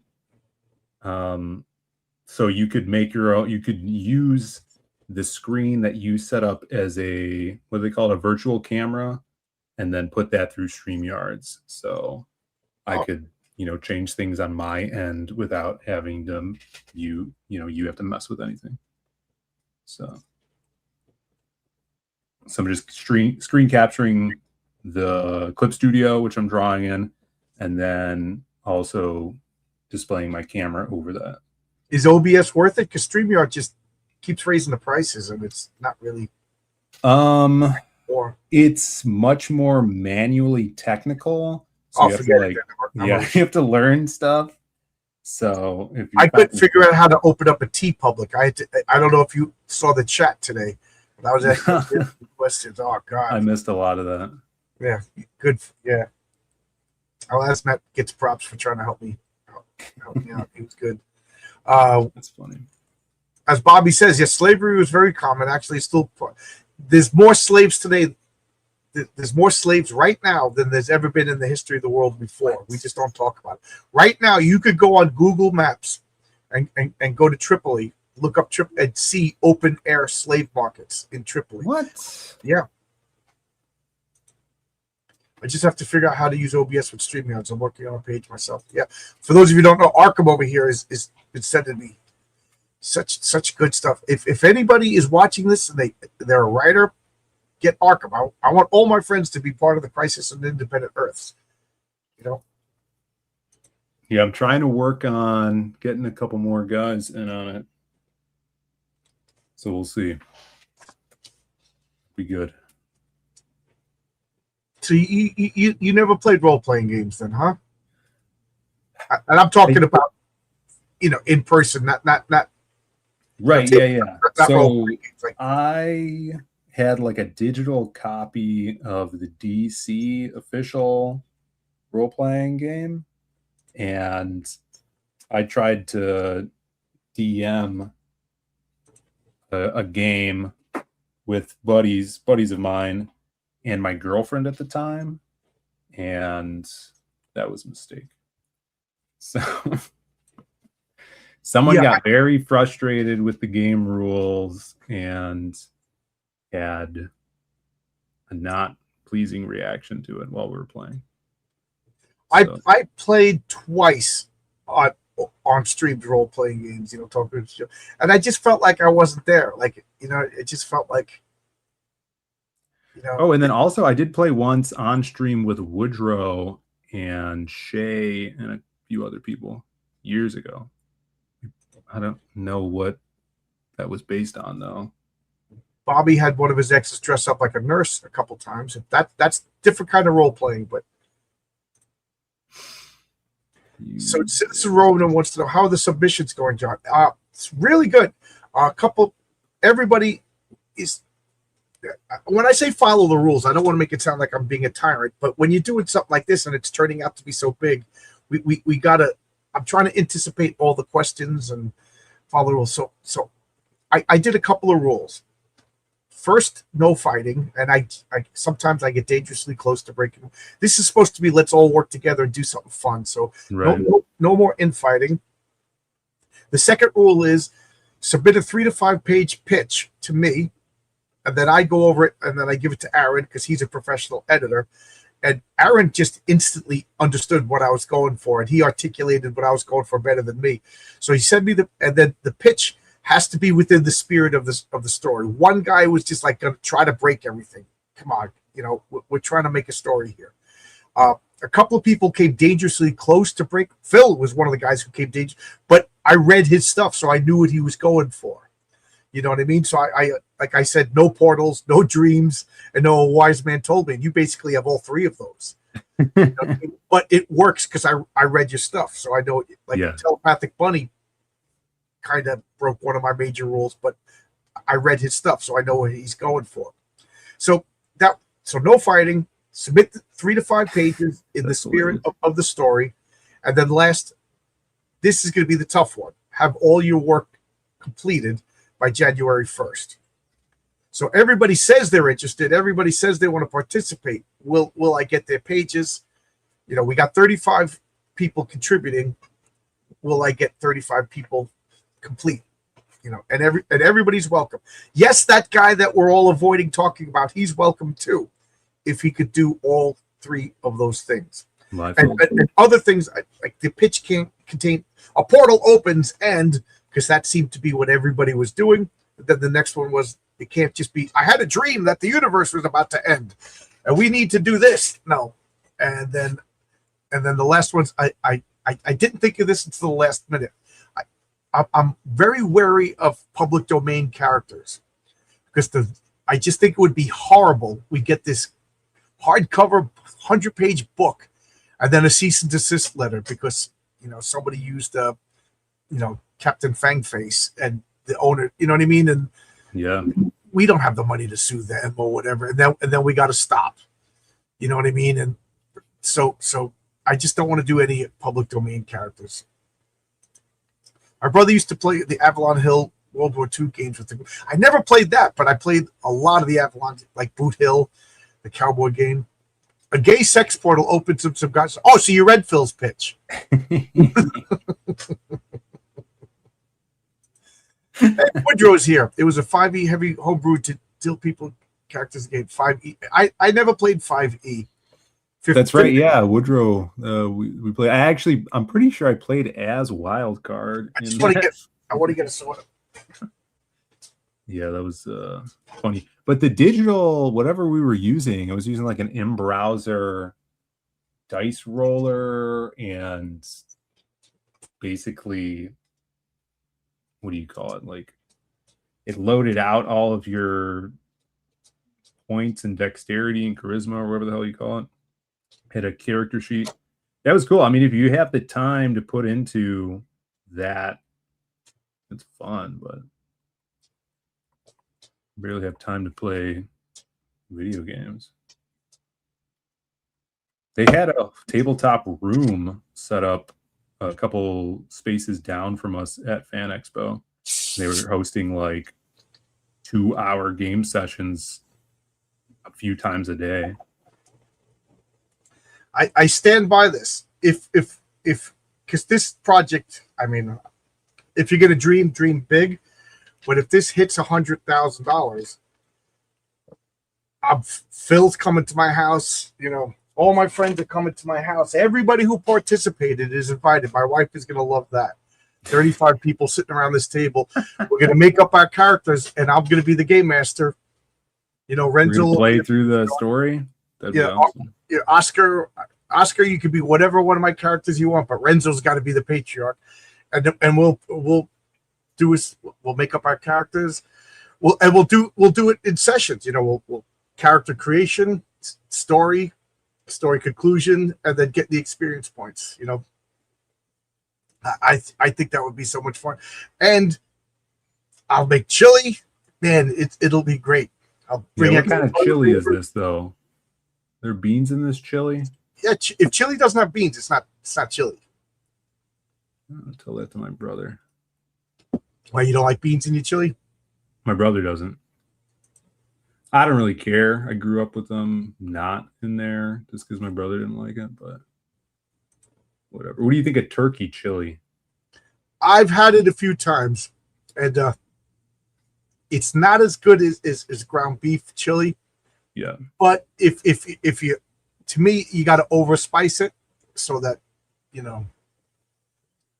But it's not my favorite. I'm of the opinion, if you're watching your weight and you're watching your diet, eat the same thing, just eat less of it. Mm-hmm. You know what I mean? Like, all right, so I'm on a diet. Have a small piece of cake. You know what I mean? I mean, of course, I'm not Mr. Fit. Or just don't eat the cake. What's that? You don't have to eat the cake. Right, but like, don't make a diet cake or a sugar-free cake. Yeah. Just if you want the cake, just have a small piece of cake. It's like diet soda. It just becomes an excuse to drink more of that thing because you think it's healthy. You end up overdoing it anyways. Right. Speaking of public domain, when Superman and Batman go public domain, how do you see that turning out? I'm not going to touch it with a 10-foot pole. Like people right now using Mickey Mouse, you are really tempting fate. But I don't want to use Superman, Batman. I want to use my characters. I want to play with my toys. You guys do whatever you want. But I think just like Sherlock Holmes, we're going to get some good stories. We're going to get some bad stories, you know. And speaking of bad stories, here's Arkham over here. How you doing?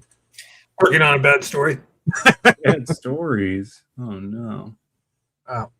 Nothing will change. Garfield is just the OG versions. I bet nobody's using the character name Super Stretchy Douchebag Man. Damn, I got to change another story. God damn it. John's Basement is going to be sick, going to be fun. Yeah, Bobby, you can come down too. Has anybody seen The Lantern Show on HBO? No. No, I have no faith in anything they're going to do.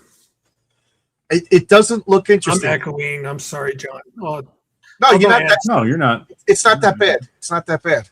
Oh, Okay. right. Last time it was like unlistenable, but Oh, yeah.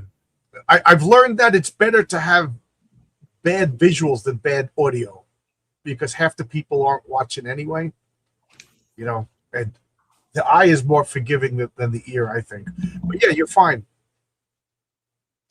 You're fine today. I don't know.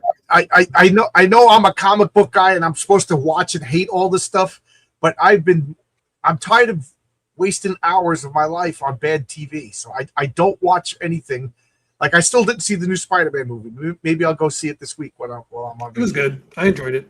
Yeah, people are liking it. So now You I'll do have to turn it off a little bit, just let you know. You got to turn it off a little. my favorite profession. Yeah, I got a globe over here. You can't see it. I'm not turning it, but you open it up and it's got bottles of booze.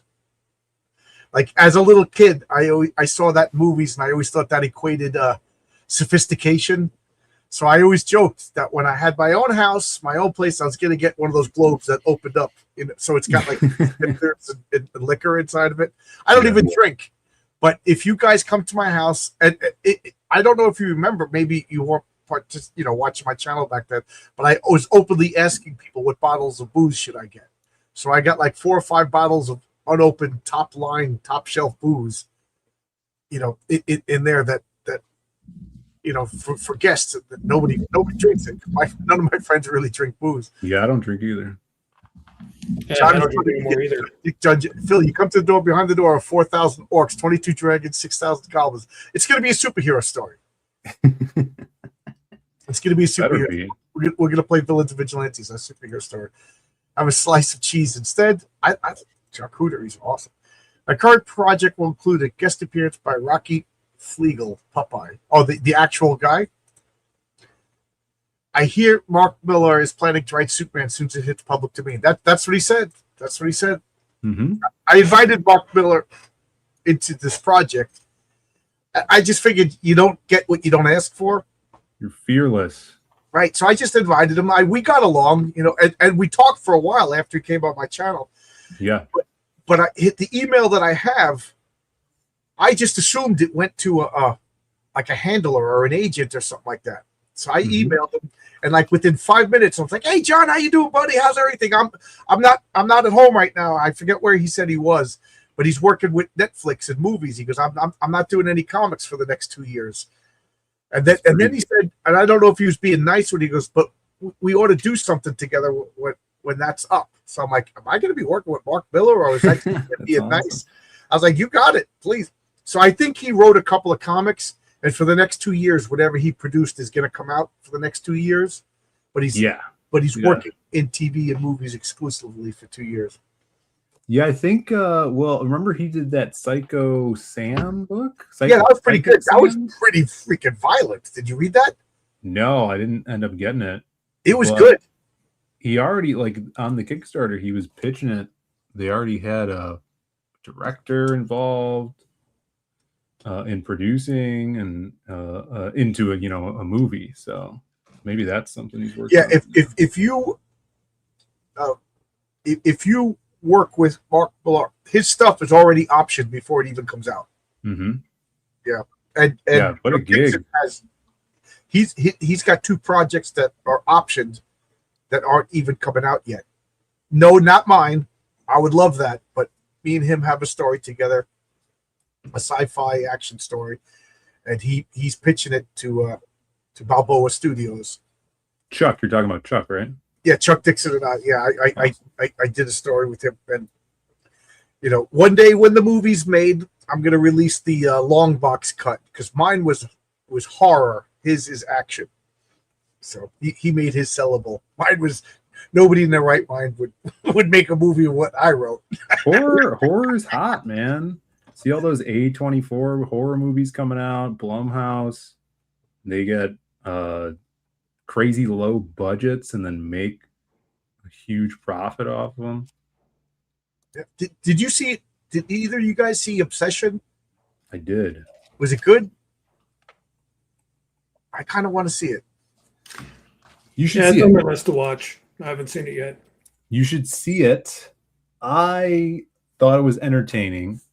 My girlfriend hated it just because of how over the top the chick's acting was and just reactions to everything. I found it entertaining, and some of her mannerisms were like so over the top they were funny, in my opinion. I think Right. the chick, she was cast as Rogue. You know that, right? Yeah, that's She's she looks like she could do it. I Yeah. was rooting for that Margaret Qualley. Is that her Mhm. name? The one that's naked everywhere she goes. I don't even think she owns clothes. she's in The Substance, right? Yeah. Yeah. That's another one I need to watch. 'Cause I heard that's Oh, Substance. it's up is there really with like good. the Society on that kind of level. Yeah, I really liked Substance. I thought that I'll was have to great. watch that. Oh, getting back to what I said about Rob Liefeld is Kirby, and you said don't tell that to Aaron Sparrow. Uh-huh. Here he is responding to it already. What does he say here? Let me make that bigger. He says, "That's because all I wrote. I was told by a comics pro this weekend that Rob is this generation's Kirby, and that Aaron Sparrow says, is that because all he did was make his own versions of Kirby's creations?" Mm. That's true. You see in buddy Jay Ryan goes over his new Youngblood books, rips them apart. He has a character called Roman, and he's just his ripoff of Namor. Yeah, he's been around since the early '90s. Yeah, It's just Namor spelled backwards. Yeah. I remember seeing this character, and I'm like, Roman, what? Like, I hated it because the name made no sense. And I'm like, oh, it's Namor backwards. Yeah. Yeah. Everybody apply pressure on Mark Miller. Yeah. Hey, what happened to Mark Miller? I didn't see any post videos news from him in a while. I used to get about because he's working on TV now. He's not working comics anymore. Like, I do enjoy nudity. Nothing wrong with nudity, but I gotta say, like, you watching a movie, and then like the male and the female actors, they flirt, and next thing it's like 4 minutes of like explicit. It's just like I get the point. I get the point. Like it's too much. If I want to watch porn, watch porn. It most nudity is gratuitous. Most nudity is gratuitous. Right, unless it's also like a period piece. If you're going to go into like Greek and Roman, there's going to be a lot of nudity. They were naked a lot. Bobby, yeah. Right here. I think her mom is Labyrinth chick. No. Mara Qualley's mom is one of the most beautiful women in the world, Andy McDowell. Oh my God, Andy McDowell was she was the woman in Groundhog's Day. She married a normie and moved to Montana, and she says she has nothing to do with Hollywood unless her agent calls her and tells her she's got a job. Hey, John Douglas is here. John, if you want to come in too, come on in. I left Hollywood, never looked back. That's right. You used to work in movies. Mm-hmm. Smash is the most brutal ripoff. I refuse to go to Hollywood. Oh, Smash is a Hulk ripoff. Oh, is that a Liefeld character? Is that? Oh man, because that's another Smash. character. Oh, the Purple Hulk. I was gonna have a red. I Smash. You know, he was gonna be a Hulk. I didn't know because Hulk should be red because Rage is red, and if he just says I Smash, that was gonna be his name. So, damn, Liefeld. A little on the nose. Yeah, that was the point. Like I said, was she the Rocketeer chick? No, that was Jennifer Connelly, another one of the most beautiful women ever to exist. Jennifer Connelly, Monica Bellucci, Linda Carter. You know who I had a surprising that is she's not a sex symbol in any ways, but I found her absolutely gorgeous when I was younger. I mean, she's still gorgeous. Gina Davis. Gina Davis is sexy. Yeah, I agree. That full lips, the curly hair, just mwah. I think they soul switched her with someone recently, so I don't think she's all there. But Gina Davis is an Olympic athlete. Also, after Cutthroat Island bomb, she couldn't get work. yeah, I mean, she was amazing in League of Her Own. Yeah. And then she had a couple of bombs, and then she couldn't get work, so she just took up archery as a hobby, and then next thing you know, she's in the Olympics as an Olympic athlete. yeah, but The mustache on Red Hulk drives me crazy. I'm glad I'm not the only one. Red Hulk should have a big freaking mustache, but they got rid of that. Now it's one thing to trick your audience, and I'm sure Phil knows what I'm talking about. Phil, you're a writer. See if you agree with me. I'm an artist. You want to trick your audience, mislead your audience, but you don't want to lie to your audience. Mm-hmm.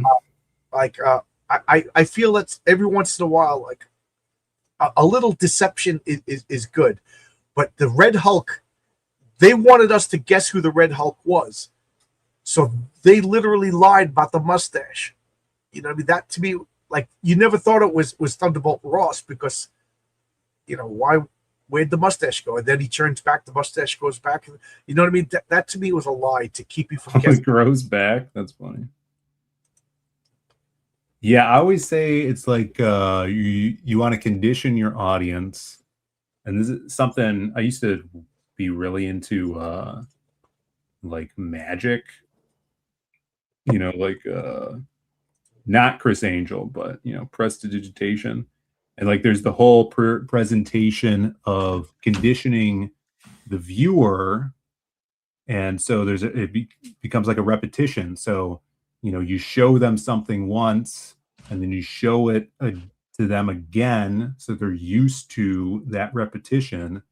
And then, the third or fourth time you do the switch, because they are conditioned to think the thing they've already seen happen, it's going to happen again.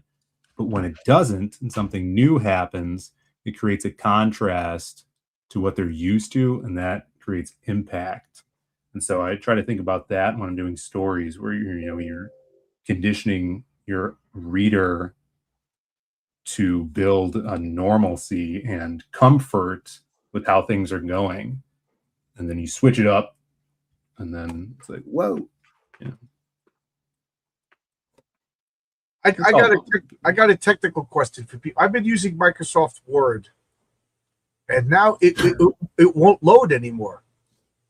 Is there any other free word processing programs that I can use instead of that? For writing? I'm so tired of Microsoft Word now. It won't load. I'm clicking on it, and it won't load. Yeah, Bobby's got it. I just use Google Docs. I write everything on Google Drive in browser. I don't even have a writing program on my computer.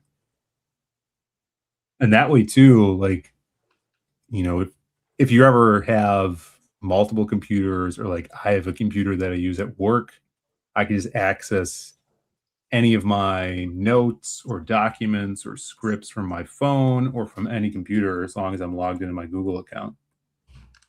The only thing I don't like about that is it happened to me when I reformatted my computer, reinstalled everything. It grabbed everything from work and brought it onto my PC. I'm like, no, you get off. I do not want you. Because it tried to link, because I logged into that under my account for work. And I'm like, no.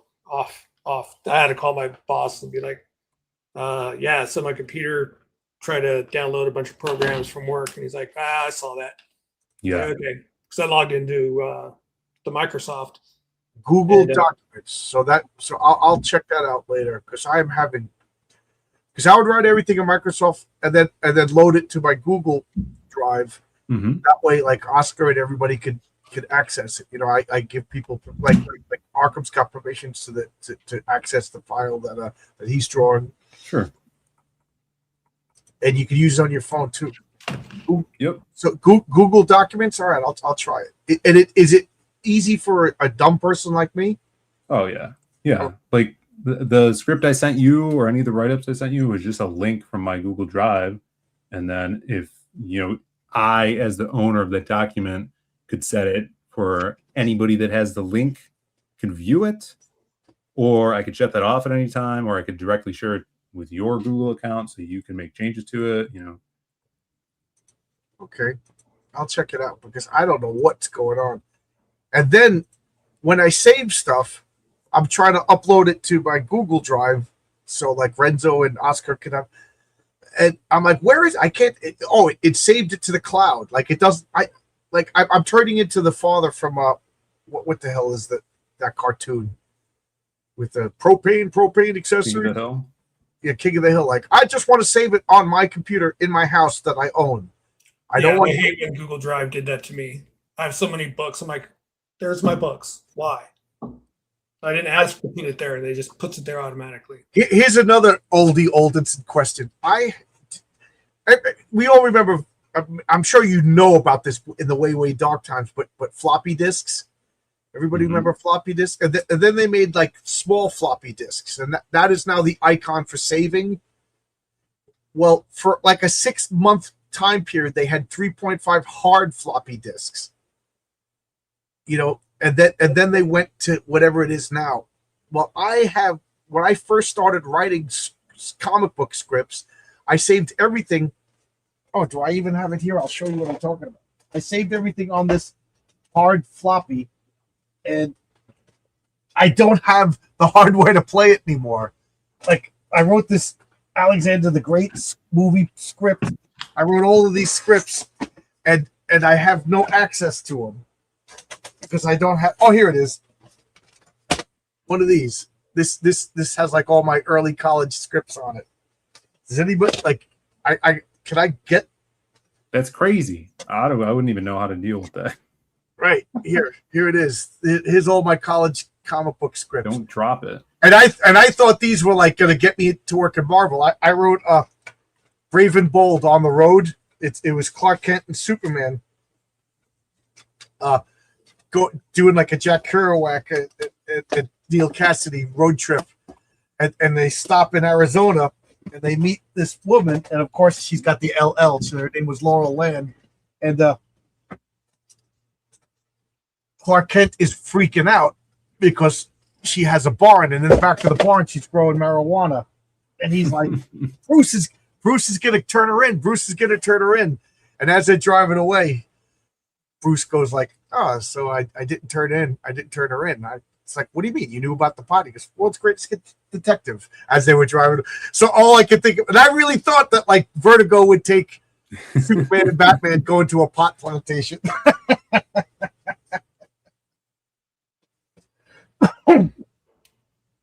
Oh, I just knocked over a stack of books getting this. In case you wonder what I'm doing.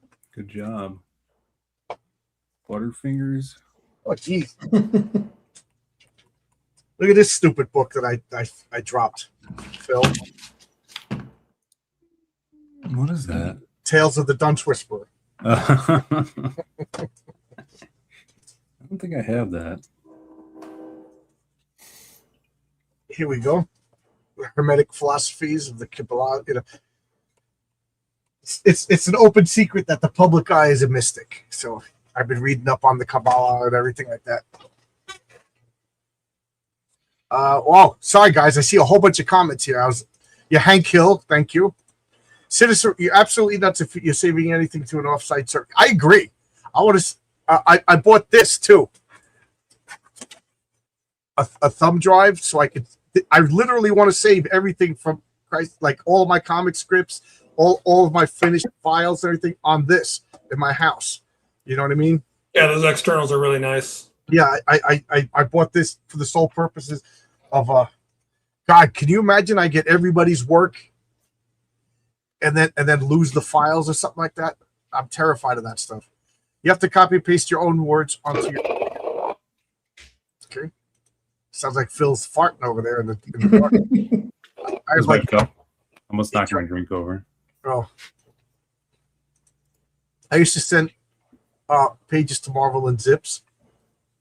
I have 2 zip drives. Keep that shit. Well, AI it later. The devil's lettuce. I could say with 100% certainty, Alexander movie's been. That's why I stopped. I was 3/4 of the way done when I saw that they were making an Alexander the Great movie, and I just stopped. I was like, they're not going to. I literally thought that I would make it to Hollywood. But I wrote Alexander the Great. I also wrote. The one thing I really want to get out of this is for college we had to write a play.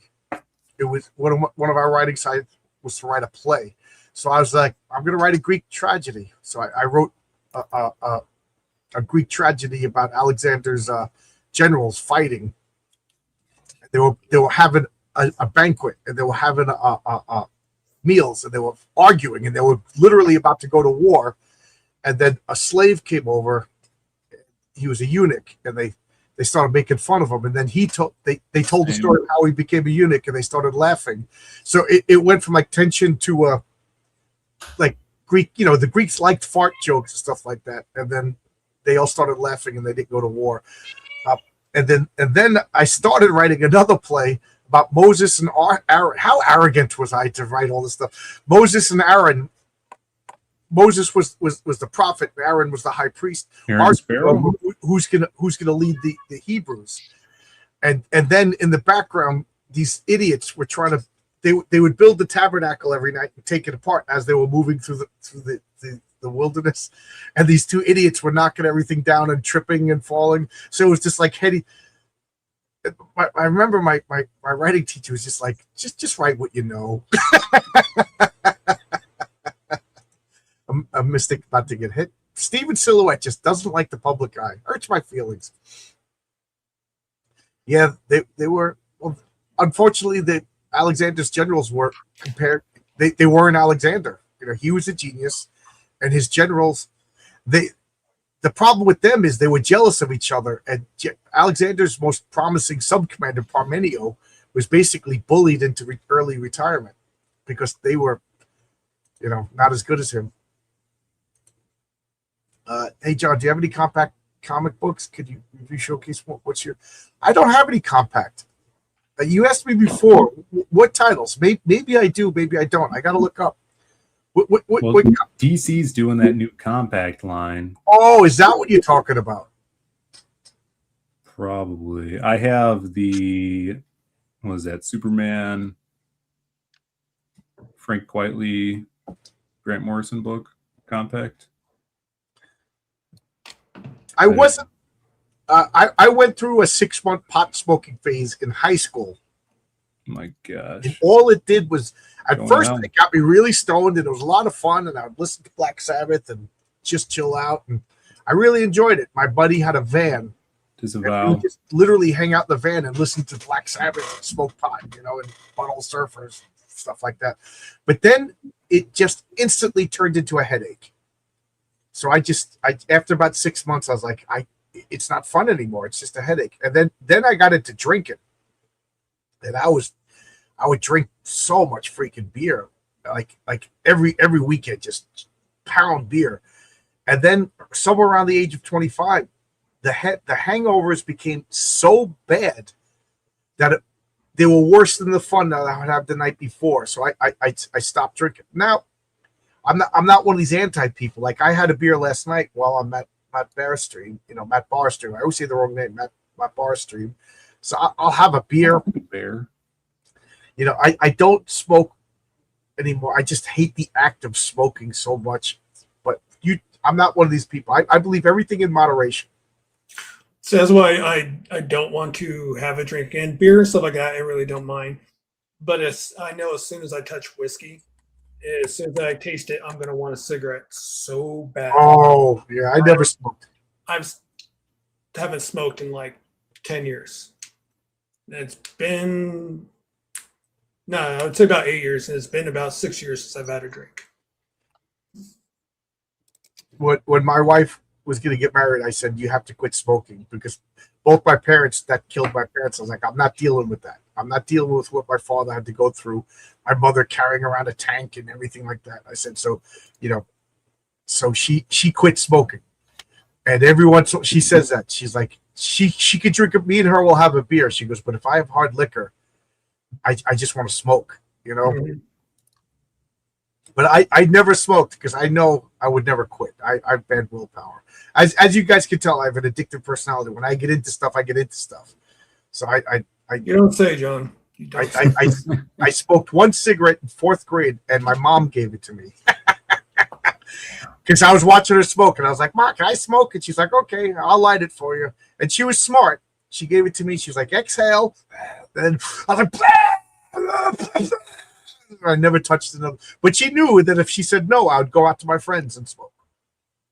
You know what I mean? So, Yep. as my brother Mike says, tequila makes him break out in handcuffs. No, tequila makes me dance naked on a bar to like. Yeah, I am. My wife doesn't like when I drink because I'm not an angry drunk. I'm like the flirty drunk. Vodka makes me an angry drunk. Yeah, I drink a full gallon of water the thing is, I never remember to do it, because if you're gonna make a comic book, make a 100-page hardcover graphic novel with 35 other people. Like, I'm that kind of person. So if I'm gonna drink, like when I was into smoking pot, I used to tell my friends they would make one little joint, and I'm like, you got that big bag, make 40 joints. What we're gonna get super stoned and then have to make. I was like, roll it all, let's smoke it all. I remember always sneaking one joint in a pack of cigarettes. You'd empty out the cigarette, all the tobacco, and stick all the weed in there. And once you get into wherever you're going, break off the filter, roll the end, and smoke. My dad hasn't smoked in 45 years. He still says, if I tried one, I'd be back to smoking. Yeah. My mom. 4 packs a day? My mom smoked 3 packs of cigarettes a day from until she was like, I would say 50. And it was, by the time she quit, the damage was done. It was bad. And man, we were like begging her to smoke again. She was intolerable when she was quitting. We were like, Mom, like we were bad. We would go buy packs of cigarettes and throw it on the kitchen table. And, she's like, we were mean. Believe it or not, my whole family is a bunch of sons of bitches. I smoke the stogies. Yeah, I don't understand smoking cigars. I love the smell of cigars though, but I don't. And the smell of pipes is even better. But I'm never going to smoke. After what I saw that it did to my mom, you do what you want. Don't smoke in my house, but. Yeah, John, the smell of pipe tobacco, specifically pipe tobacco, always brings me back to when I was like an 8-year-old kid going into a bookstore in Isla Vista where the guy had comic books. And he would just sit there smoking his pipe all day while you look through comic books and stuff like that. So every time I smell that, I think about looking through comic books. This basement, every once in a while, I get a whiff of stale cigarettes because the girl that lived down here was a chain smoker. I tore everything out, redid everything, but I guess it's in the wood, Right. Every once in a while, my wife's like, "He's smoking." I was like, "You know better." So Omniprose says, Shine from Shine Comics said that the paper quality of compact comics is poor. Is that true? Phil, you're the only one who's checked them out. What do you think? I don't know where my copy is because I tried to read the Frank Quitely book and then I couldn't. But yeah, I mean it's not poor. It's just cheap. Like it's almost newsprint. It's like that new newsprint stuff because they want to make the books profitable. They want to print them on cheaper paper so they could sell them for less. It's $10 for a, you can get Watchmen in a compact for $10. The whole series, Yeah, Tony's question earlier with the Doomsday, the new trailer makes it look a lot better. Especially the one where they show kind of the backstory. I like Gambit. That's why I'm watching Doomsday. You know what I'm going to say? If Doctor Doom is an alternate Tony Stark, then it's not Doctor Doom, and then I have no interest. Then this movie is fundamentally wrong. So I have no interest in this movie. If that ends up being true, I will not watch Secret Wars. So I'll pass and I'll wait to see what everybody else says. I hope he's just playing Doom because I don't care about multiverse stories. I don't care about Well, I think it is a bait and switch what Marvel's doing. There's a rumor that Downey Jr. is not the real Doctor Doom. He's not playing the real Doctor Doom. He's a Doom bot. He maybe not a Doom bot. Maybe. I heard that there's rumors that there's scenes in the trailer where Doom has blue eyes, which Robert Downey Jr. does not have blue eyes. And the thing that Marvel is hiding from the audience is that the real Doctor Doom is being played by Cillian Murphy. And, perfect. And they just came out and said he was announced, or he has signed a deal with Marvel. And so that's going to be a reveal. And I don't know this for sure, so it's not spoilers. But so with that information in my head, my theory is, they're going to use Tony Stark's face to F with everybody in the MCU and like shock them, showing him as Doom. And then it'll be the reveal that the real Doom is Cillian Murphy. No, Bobby says the real Doctor Doom is Zendaya. It's been Zendaya all along. Tony Grigo says that they're going to blow up Tobey Maguire in the Spider-Man. Yeah, there's rumors that 10 minutes, I believe, first 15 minutes, and Hugh Jackman. Damn. But those Dinklage is the real Doctor Doom. Dude, Dr. Dinklage.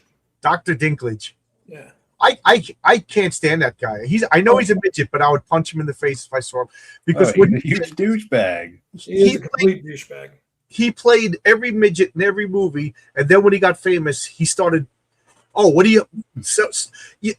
midget in every Actors Guild was like, please make another Snow White movie. Please make another. At least 7 of us are going to get work.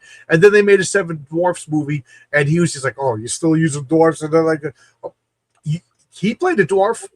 He literally played a dwarf in Marvel. Well, you got the 7 dwarfs. You got like 3 or 4 stunt actors for each dwarf. And then you got stand-ins when the actors aren't there. So it's a lot of people being employed. Dinklage should play Master Blaster. Master. I didn't see it. I didn't see Me neither. What, X-Men? That's like Othello as a role for midgets. Yeah, you know what I mean? Mickey Rourke was great as Whiplash, Bobby. I remember watching The Lord of the Rings, and I felt bad for all the midget actors. Like, they didn't cast any midgets as they used regular guys and just forced perspective for hobbits and dwarves. I'm like, every short deficient guy. I don't know what the correct term is anymore, but they must have been like, oh my God, they're making a Lord of the Rings movie. Yes. Oh, A lot of them got jobs though. If you see, they use a lot of little people, midgets. They use a lot of them in the running shots where they have to run side by side with the characters. Right. They're all swiped out with midgets. So they got some work. Wasn't too bad. Oh, that's gorgeous. I say gypsy. I say midgets. I use all the old words. That is gorgeous. Mhm. You drew that? No, this is from issue 3. Right. I was going to say, geez. Yeah. No, this is Oliver's work. Yeah, I wanted to show this off. A little sneak peek for the next issue. I'm sending out issue 2. The first boxes are going out this week. And then Oliver is now officially 10 pages into issue 3. And this is a little glimpse of that. So we got that. Hopefully that'll be done by the end of the year. We'll probably put pre-orders out maybe February. And then Dan Dahl's working on the Lost Pages 4. And here's a little glimpse of that as well. And here's a character you can get behind the name of Wild Card, John, okay? He's not Gambit. It's the closest thing you're going to get. I said this before, Tony. Jimmy Olsen was my, there's big flaws in the new Superman movie, and the biggest flaw was Jimmy Olsen. So I am not interested in a show that is about the biggest flaw of a flawed Superman movie. Gunn needs to be sent to prison. Gunn? He's kind of sus. Let's call them what they are, hobbits. Yeah, Whiplash was Russian. His name was Ivan. Black Widow was Russian. Her father's name was Ivan. But wasn't that Whiplash technically a combination of what was supposed to be like Crimson Dynamo and Whiplash put together? It was like the personality of Crimson Dynamo, but just had the whips of Whiplash. I can't answer that because did Crimson Dynamo ever really have a personality? He was just generic. Actually, no, I really liked Crimson Dynamo. I thought it was a great villain. If you go back and read those, the Iron Man Iron Wars, and then the Captain America that bridged into Soviet Super Soldier Special, that whole run was amazing. And they really gave a lot of these D-list characters a lot of personality, a lot of time. And I really Give me enjoyed Mickey Rourke. Mickey Rourke could do anything. Right? I know Dead Gods looks incredible. I've asked. Yeah, I've been following that for a long time. Oh, so good. Sorry, John. Go ahead. I got to check it out. Yeah, you do. Dead Gods is beautiful work. His storytelling, his art is phenomenal. This looks like a masterpiece in the making. I'm so down for it. The Black Widow film, I was just like, she's dead already. Who cares? Yeah. I did watch it. And they didn't commit to the bit. Was the movie about sex slavery or not? You know what I mean? Like, I didn't bother. Yeah. I didn't bother watching it. Who wins, John, in Doomsday? Shang-Chi or Gambit? Well, Gambit's more powerful. Let's be realistic. Shang-Chi is one of my favorite characters. Not the movie version. The movie is generic Kung Fu guy number 6. Uh-huh. It's not Shang-Chi. And that actor is a piece of shit. So I would just like to see him get beat up by midgets just because it would make me laugh. But in comic books, as much as I don't like Gambit, he kicks Shang-Chi's butt. He's just got more powers. I mean, Shang-Chi, the greatest martial artist in the world, but Gambit has super reflexes and cool powers. He does have cool powers. Bobby says, who cares? A portal opens, they both get sucked. Look at this guy. Just hate the costume. Like I said, I could deal with the name being wrong if he had a better costume. I kind of dig the costume. It's unique. That costume is just 90s. It should just say 1994 written across the chest. What's weird is like I totally agree with you. And another costume I really enjoy, and it's super 90s and super gaudy, but I love it, is Exodus's costume. You guys remember Exodus? Yeah. Yeah, he's in season 2 of X-Men. Yeah, that golden halo thing behind him that Marvel Rivals took off and put on Magneto. Look at that cover. If you just took the cards away and made it bukkake, it would that expression and pose. That is What? super gay. Yes. What do you mean? Look at that. He's got he's got an earring. He's got the earring on the heterosexual side. All right. He's smirking. He's happy. As soon as the rodent says, "Yeah, he doesn't look gay at all," Phil. Can't the man be happy? He probably If he was younger, he'd be a twink. Let's see. Kara Andrews, I'm wearing a trench coat as we speak. Hope it's cool over where you are. Yeah. The real Shang-Chi is Bruce Lee's Enter the Dragon. Yeah, it was an open secret that Shang-Chi was just Bruce Lee. Mm-hmm. John knowing what Bukkake is not on my bingo. I we remember that from Howard Bukkake. I gotta say that actor said, what's his name? I can't even think of his real name. The actor who plays Shang-Chi. But just he got me in. I didn't like him. I thought I was giving him the benefit of the doubt. I'm like, he's just the actor. He has to do what he's paid to do. You know what I mean? But then when he said he wouldn't sign any of those racist Shang-Chi comics. What? So he won't sign any comics, written by like Jim Starlin and Paul Galassi and the guys who created the character that earned you millions. Nobody knows who you are. And you got your fame. Everything you own, everything you do is because Jim Starlin and Steve Englehart and Paul Galassi and Doug Moench made a character that you call racist. But commit to the bit. Don't play that character if you think he's racist. Yeah, that's a blow. You know what I mean? So you're full of shit. You're virtue signaling, and You like this costume better? Yeah, he's wearing an X-Men costume. Yeah, the yellow and blue. I think that was an underrated section of the Extinction Agenda and that around that era. That was pretty good. Who was the writer during that time? Do you remember? Well, John? I think all this stuff right now is Claremont that I'm looking through. Is that Claremont still? Before he leaves, yeah. Okay, that's why it was still good. Pretty sure. And I fell off not long after that. Yeah, writing got really bad. I got really kind of lost its grip. 277. Look at that. Yeah, he's wearing a classic X-Men costume. That looks cool. Is that Herbert art? No, this is Jim Lee. Oh, is it Lee? Hell yeah. Yeah, this is when he blasts Gladiator with a full deck. Let's see if I can find that. See, that still shouldn't do anything to Gladiator. Gladiator should laugh it off. It knocks him out. Look at this. That's poo-poo. That's Marvel trying to sell the character to kids. The whole deck.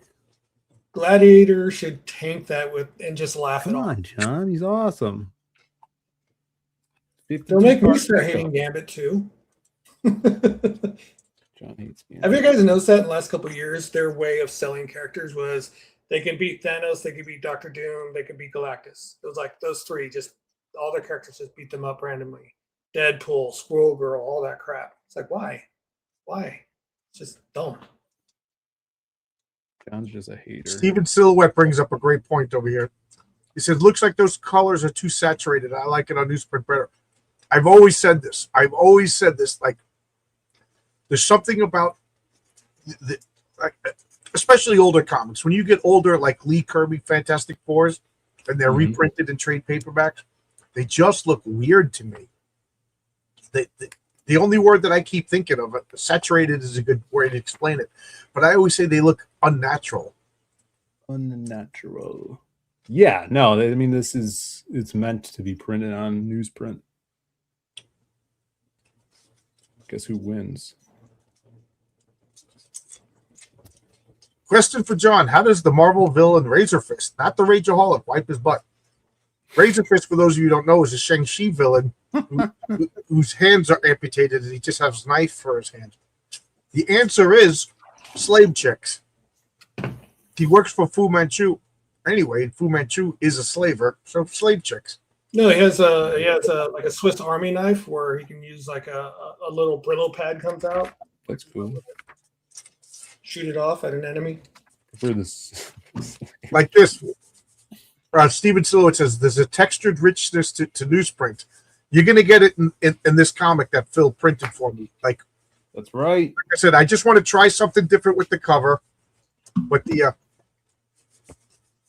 if you feel the paper, I think you're gonna get like as close as you can to classic comics, and that's what I'm going for in my comics. So I'm excited to see what Phil does. Deathbird. I've always liked Deathbird. Great design. Now I got a question: if they evolved from Burbs, why do they have boobs? They have hooves? I said Deathbird and Leandra. They evolved from birds, so why do they have boobs? Because boobs are mammal. Oh, boobs. Because they wouldn't be hot without him. Some sort of hybrid. Arkham. That's the answer. Because they wouldn't be hot without them. Yeah. You got to sell comics. See, that looks cool. I'm digging Gambit there. Yeah. That looks cool. The whole team. John, that's great. Were you in the chat when Aldous and JP were showing old Batman cereal and they had an Italian guy as a Japanese villain? No, I wasn't in the chat, but I've seen that cereal. Also, they had Captain America with a machine gun, Captain Marvel with a machine gun. You know, back in the 40s, superheroes were wasting fools left and right. Tony says apparently Namor is going to be included in Doomsday, and he's going to look more like the traditional Namor, right? He's going to have the black outfit with the wings. Is he? Yes, they gave him the black suit with the shoulder pad, the most pointy shoulder pads. But they still Aztec'd him the hell out, or Inca'd him out. I don't know why they went with Inca with Namor. It makes no sense to me. Yeah, they could have found like an Aztec or a Mayan fish god. You know what I mean?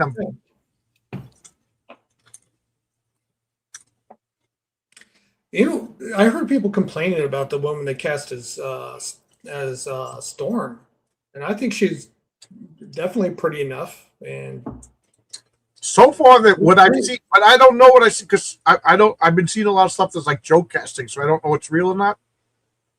But there's a D3 or D23 or whatever it's called, where all the actors come up on stage. Which issue was X-Men 275? I'm trying to remember. I know I have it. 265 is the first appearance of Gambit. Tony Grigo told me this, so don't get mad at me when you clip me and make me look bad. But Tony's father is Mexican, and he was watching that, and he's like, they made Namor a wetback. You know, they took the Mexican character and they made him a wetback. You know what I mean? And my dad called himself a wetback constantly. What was funny is his mother is the one that came over here, my grandmother. It's like, Dad, you're not a wetback. That'd be Grandma. She goes, hey, Mom, he called you a wetback. Well, that's 275? And my grandma beat the crap. No, this is 266. I don't know what 276. Oh, Steven Silhouette says you already showed it. Oh, that's when they're in space, and they all have the yellow and blue costumes. Now, Ellen Page is not in the running for James Bond. That's a joke. People are saying they want her to play Gambit. They can want all they want. They could, you know, I want $1 million. I want Sydney Sweeney, and I want my wife to be okay with it. We're gonna dream big, right? Right. Yeah, shoot for the stars.